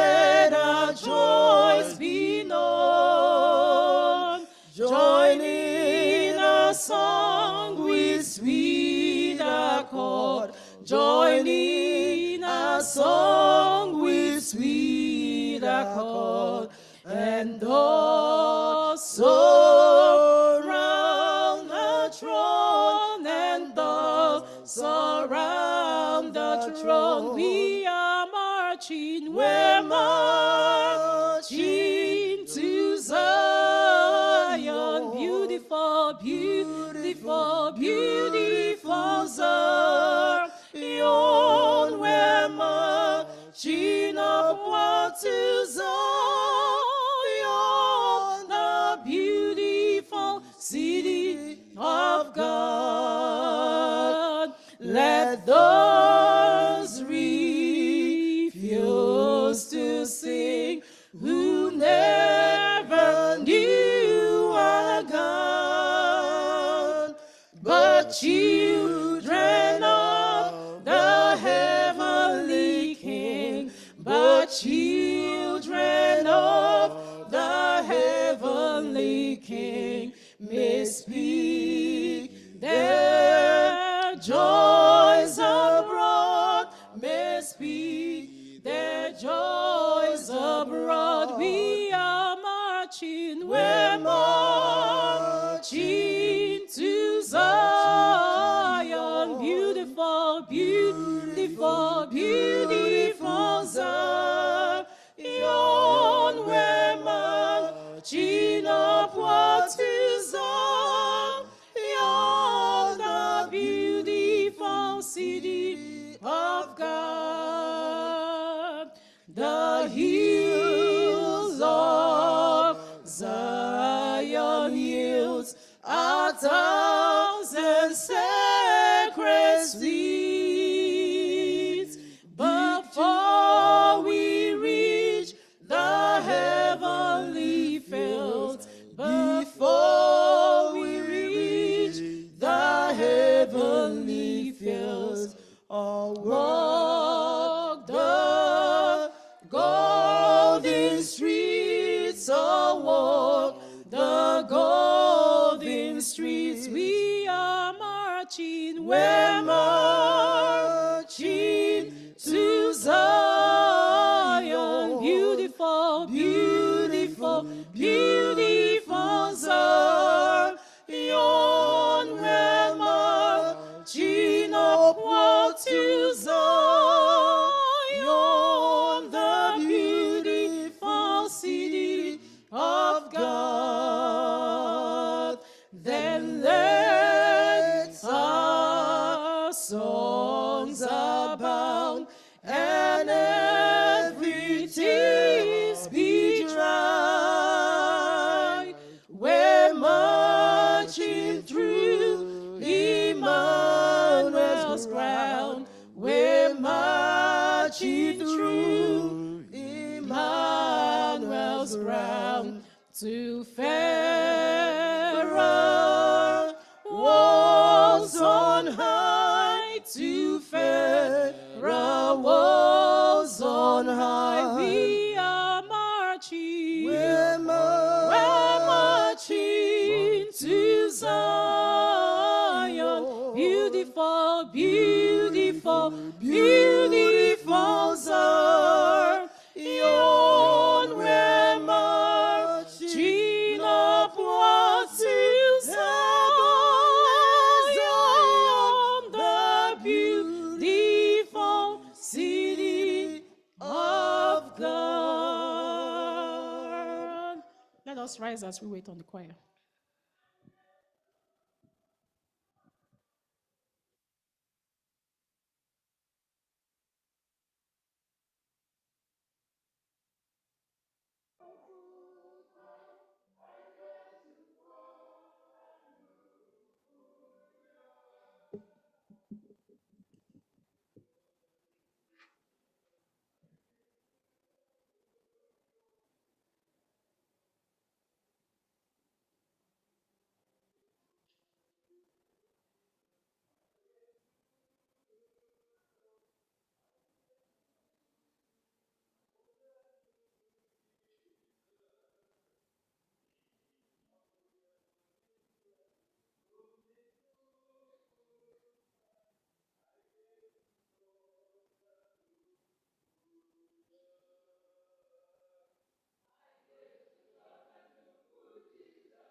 Sabbath, church.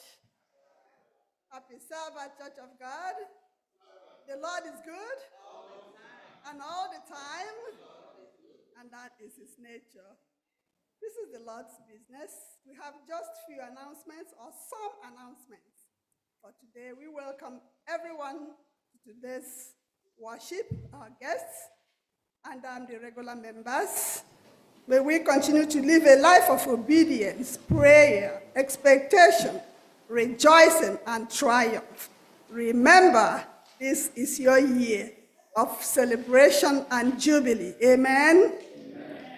We would also like to thank everyone that took part in the fasting and prayer program that we had this past Wednesday on behalf of the accident victim in Nigeria, Mr. Amalaha Emmanuel.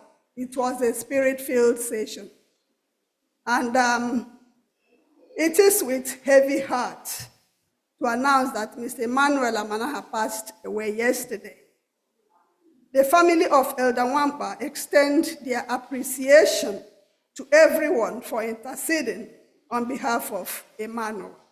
Let us continue to pray for the family of Mr. Amalaha, that the Lord will console them and that case will be resolved amicably. Let us continue to keep them in prayer. Amen. Amen. Women's Ministry Week of Prayer will begin tomorrow, March 23rd, and end March 29th. Everyone is encouraged to please participate, log in, take part, bring your friends and well-wishers. Let us all worship together, pray together.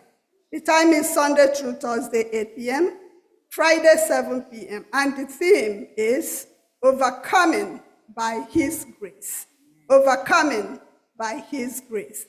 Our speaker, by the grace of God, is Sister Victoria Erondo. Let us come and be blessed. Amen. Amen. Our welfare fund, we do this every year. It will close May 31st. The amount is $100 per person. I'm sure we all know this by now. We've been doing this for some years now. Each one should endeavor to donate before the close of the date. It has begun. We got the announcements, so please donate. We know how we do it.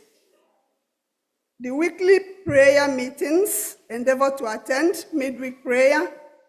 Wednesdays, 8 p.m., we are reading the book of Acts. Fridays, 7 p.m. Sabbath teachers class is at 8 p.m. on Fridays. If you have not been logging on for this teachers and pastors lesson study, please try to do that. You get the in-scoop. You get the real thing the pastor will deliver to us. Sabbath Vesper is 6 p.m., we've said that. And we'll be doing the fundamentals of our belief. Daily online prayer is 9 a.m. and 9 p.m.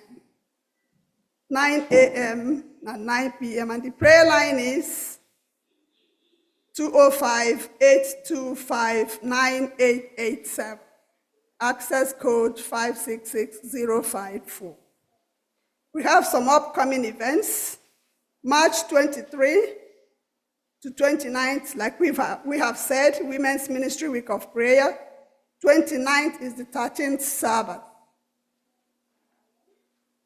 30th Church Board meeting. April 4, and our next week's Sabbath is Women's International Day of Prayer. Every woman, please take note. We are going to wear our red, according to our leader. She said it's red, white, and red. April 4 and 5, Watch and Pray Revival Weekend. April 6 to 12, Week of Revival with Pastor Robert Osei Bonsu, West African Department President. Let us continue to pray for one another. Our sick and shut-in members, pray for those who have traveled, that the Lord will bring them back safely. Pray for the sick, the bereaved, and less privileged. Pray for one another. And men's ministries meeting will be next week? Next week, Sunday, 10 a.m. Every man, please take note. The women should please see Sister Mozichi if they have not received any of this. This is going around. If you have not received it, please see Sister Mozichi, our head deaconess. Complete and return to her. I think that's all we have for today. If there are more announcements, our pastor will bring them to us.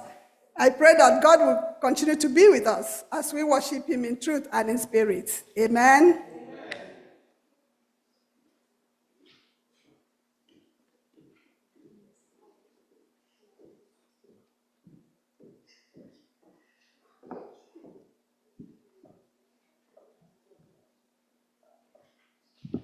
Happy Sabbath, saints of God. Happy Sabbath, everyone. Again, just to re-emphasize, to appreciate everyone, that yes, we, as a family, we did really meet on Wednesday. We called a quick one. Let's all pray, and we all gathered and we prayed, and to God be the glory that the will of the Lord was done. And the brother that we prayed for, the Lord called him to rest. So we bless his holy name. Amen. Look, church, this is who we are and what we are, a house of prayer, holding up one another's hands. And within this time, during this time, you will notice that it will be back to back. That is, next week, starting tomorrow, we have the Women's Week of Prayer that will end on the 29th. And then come the first weekend of April, our first month, Sabbath of the month, we also have our prayer, watch and pray revival weekend. That is from April 4 and 5. So April 4, that is Friday, then 5, that will be Sabbath. We end on that, and our own pastor here, Pastor Professor Makinde, he has been, I think, where is the clerk? I think his membership is already in here. Yes. So the Lord has been using him mightily. We just don't know how to thank Professor Makinde for being with us all this while and has been feeding us. And we pray that the Lord will continue to feed him and then enrich him in Jesus' name. So he'll be the one conducting that weekend, April 4th and the 5th. And immediately after that one, the 6th to the 12th, the West African Division President himself will be here, and that will run from April the 6th to the 12th. And on the 12th, he will be here in person. The division president will be here in person, and we will have a wonderful time with him. And after that, we'll have a town hall meeting with him to let us know what is going on in West African Division. So each one of us, let us continue in that mode of prayer. Remember, we are living in a sad and awful time, but we have the answer, who is Jesus, and he will continue to see us through. Whatever you're going through, let the Lord himself continue to guide you. Amen. And it has come to my attention that when we give very often online, we have not been able to understand how to give online. Please let us know. There are 2 columns there. That comes. I will ask the treasurer, please come, so that we all will know how to do that. There you have the conference column and you have the local church column. So please, can you help me out on this area? Okay. Happy Sabbath, church. All right. So if you grab your tithe envelope, please look in there. You have it's the same thing online, correct? Yes. You have the section that says local church ministry. That is for our local church, and everything you put in there stays in the church. And then the one that says Greater New York City Ministry is for the conference, the greater conference. And the worldwide ministry is for worldwide, going out. So the same thing applies to the app. So the first section is for local church, which stays in the church. And the next one says conference, and then just the same thing worldwide. Please make sure that you indicate what you want, just the way it was written. Thank you. But if I see on the local church, I don't see men's ministry, I don't see women's ministry. What do I do? So if you are using the tithe, you can write it out. All right? If you are using the tithe, you can write out whatever you want that will stay here. But if you are using the app, it's already in there. Just go where it says more offering, and then you will see them all in there. So I click on that? Click on that and then input your offering. Do you have any question? So I want to give in the local church and I don't see my area to give. I should click on more offering, correct? Yes. Click on more offerings and it will indicate in there. Okay. All right. So why do the same for the conference offering too? Yes. Even for the conference, you can go scroll down. It says more offerings. Categories is all in there. So last night, I highlighted for the women ministry because I saw one of us made a mistake of giving to the women ministry for the conference. So if you want your money to stay in the church, please use the local section to donate to the women ministry in this church. If you click the conference, women ministry is not staying here, it's going to the conference. Please take note. Good morning, church. In case I couldn't see exactly what or where to write, can I write it on the envelope saying local church for my local church? Would that serve us well? Yes, if you indicate in their local church, yes, I will write it where it's supposed to be. I'll do that. Yes. The welfare. Please just wait. Deacons, please help me out with the mic. Yes, please speak to the mic. The welfare one that she talked about, $100, is it here? Right. If you go to the more offerings in your app, welfare is in there. And if you're using the tithe envelope, just write it out. Where it says special projects, write it out. Welfare fund and put the amount in there. That's all you need to do. But with the app, click where it says, look at the local church, click on more offering categories, the welfare is in there. Mine is just a suggestion of if we can be able to show on the screen what you're trying to explain, because as you're saying it, not everybody will understand it. Where to click under local church, because most of the time you want to give welfare, you want to give children, you want to give women ministry. So all those things are there. If we can demonstrate it on. Okay, can everybody go to the app? If you have the app, can you click to your app, please? Are you on there now? The online giving. If you have the app. So the last one says church, school. And under it, it has more offering categories. Can you see it?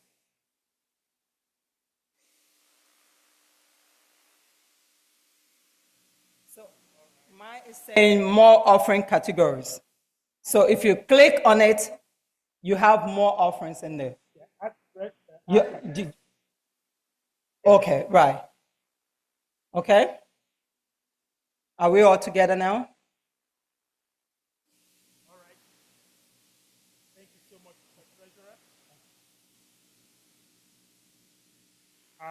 I know this is on the spot, so if you have questions, please feel free to meet with the treasurer, and she will be willing to explain much more on that.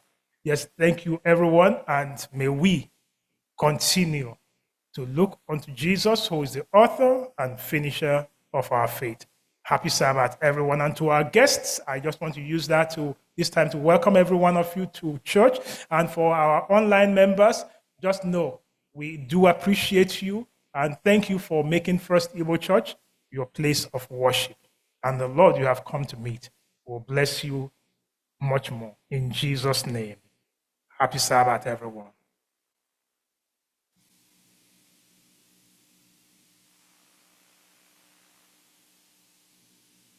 Shall we rise for our call to worship?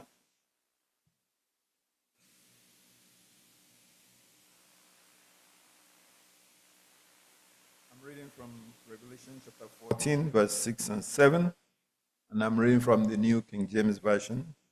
Then I saw another angel flying in the midst of heaven, having the everlasting gospel to preach to those who dwell on the earth, to every nation, tribe, tongue, and people, saying with a loud voice, Fear God and give glory to him, for the hour of his judgment has come, and worship him who made heaven and earth, the seas, and springs of waters. Our call to worship will be taken from Psalms chapter 33, verse 20 to 22. Our soul waits for the Lord. He is our help and our shield. For our heart shall rejoice in him, because we have trusted in his holy name. Let your mercy, O Lord, be upon us, just as we hope in you. With these words, I call the church to worship. There's a sweet, sweet spirit in this place.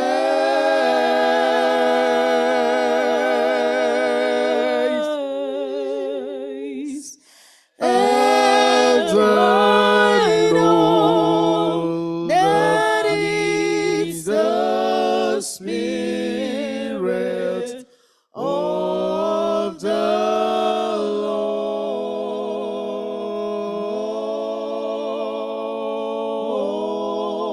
Lord. There are sweet expressions on each face,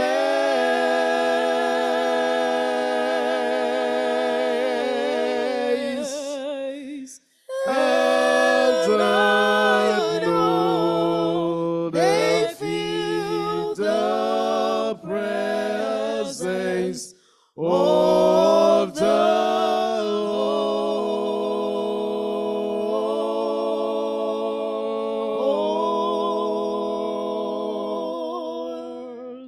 Sweet Holy Spirit, sweet heavenly dove, stay right there with us. Fill us with your love, and for these blessings we lift our hearts in praise. Without a doubt we know that we have been revived when we shall leave this place.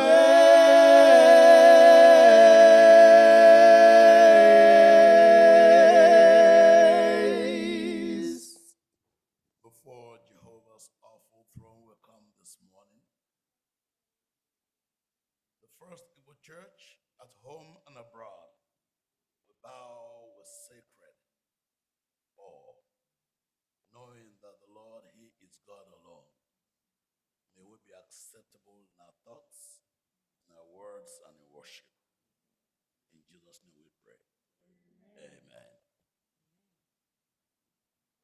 Let's all remain standing as we take take our opening hymn from SDA 499. SDA 499. Everything to God in prayer. What a friend we have in Jesus. All our sins and griefs to bear. What a privilege to carry everything to God in prayer. Oh, what peace we often forfeit. Oh, what needless pain we bear. Oh, because we do not carry everything to God in prayer. Have we trials and temptations? Is there trouble everywhere? We should never be discouraged. Take it to the Lord in prayer. Can we find a friend so faithful who will all our sorrows share? Jesus knows our every weakness. Take it to the Lord in prayer. Are we weak and heavy laden? Come that with a load of care. Precious Savior, still our refuge. Take it to the Lord in prayer. So do thy friends despise, forsake thee. Take it to the Lord in prayer. In his arms he'll take and shield thee. Thou wilt find a solace stay.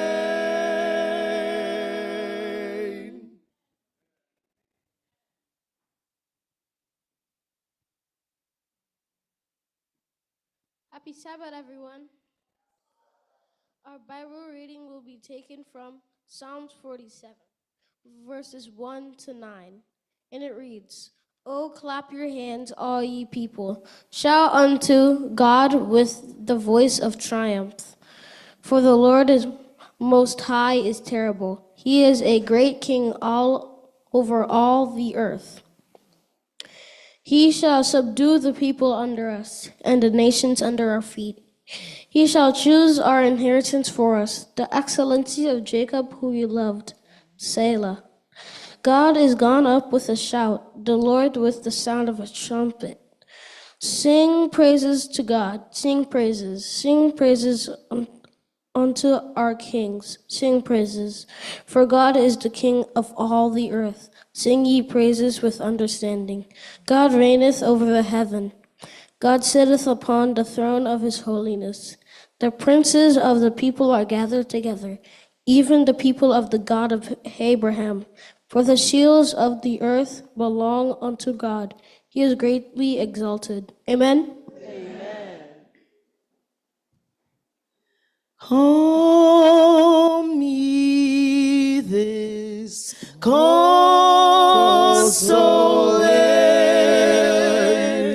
wherever ye languish shall come to the mercy seat, fervently kneel. He'll bring your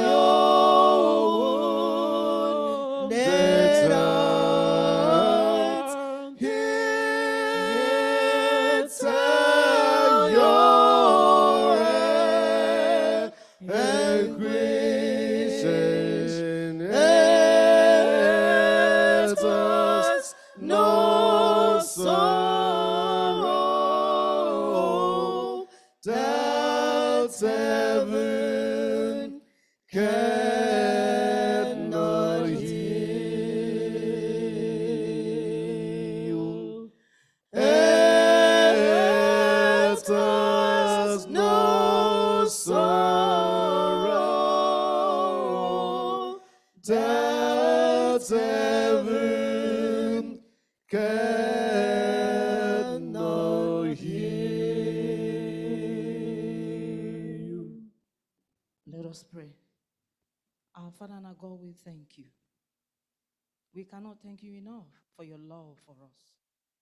We thank you for another time, another day in your presence. We thank you for bringing us back again into your sanctuary. We cannot thank you enough.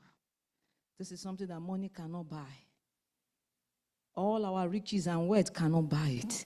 And we are very grateful for the gift of life.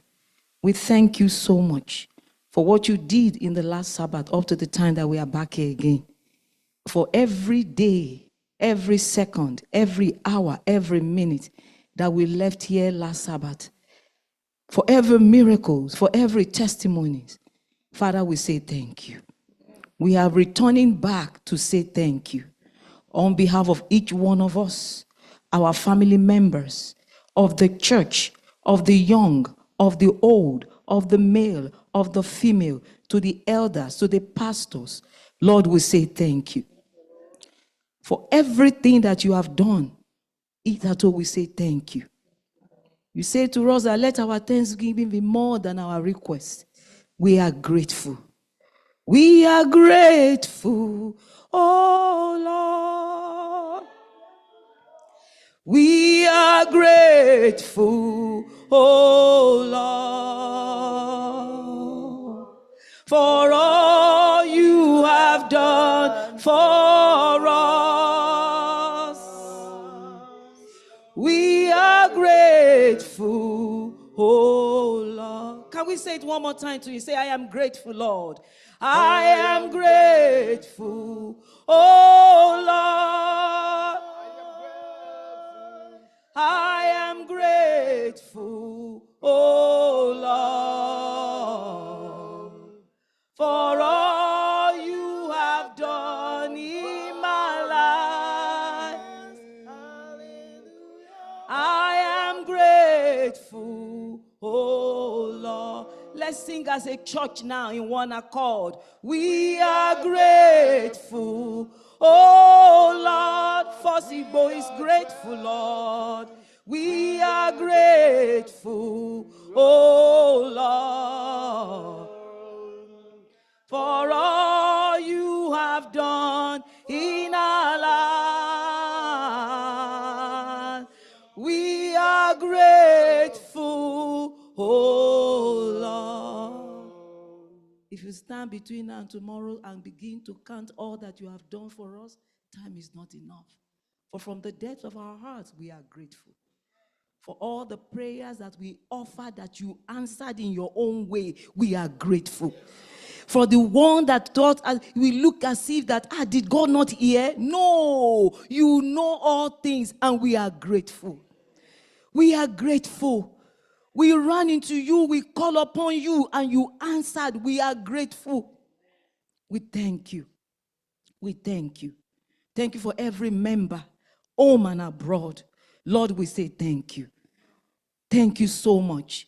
And Lord, we pray, even before we begin to ask, we ask, oh God, that you have mercy upon us. In every way that we have come short of your glory. In our thoughts. It's the thoughts that bring forth the action. If you don't think it, you cannot do it. Lord, cleanse us in our hearts. Have mercy on us. Forgive us, oh God. The Bible says that the heart of man is in you search it, you know it. Lord, search us and purge us afresh this morning. Please have mercy. Do not let our shortcomings debar us from receiving the blessings of today in the name of our Lord Jesus. Have mercy on us, oh God. We ask for mercy collectively. We ask for mercy individually. Even as we sit in your presence, we are still sinful with the thoughts of our hearts. Please, Lord, have mercy. You are the one that created us. And we come back to you, say, Daddy, please have mercy. Do not let our sin debar us this day. Do not let the enemy say, yes, this is the accusation, the accuser of brethren. Don't let him begin to accuse us this morning. We have come ourselves to our daddy to say, have mercy. Forgive us. For every shortcoming, forgive us.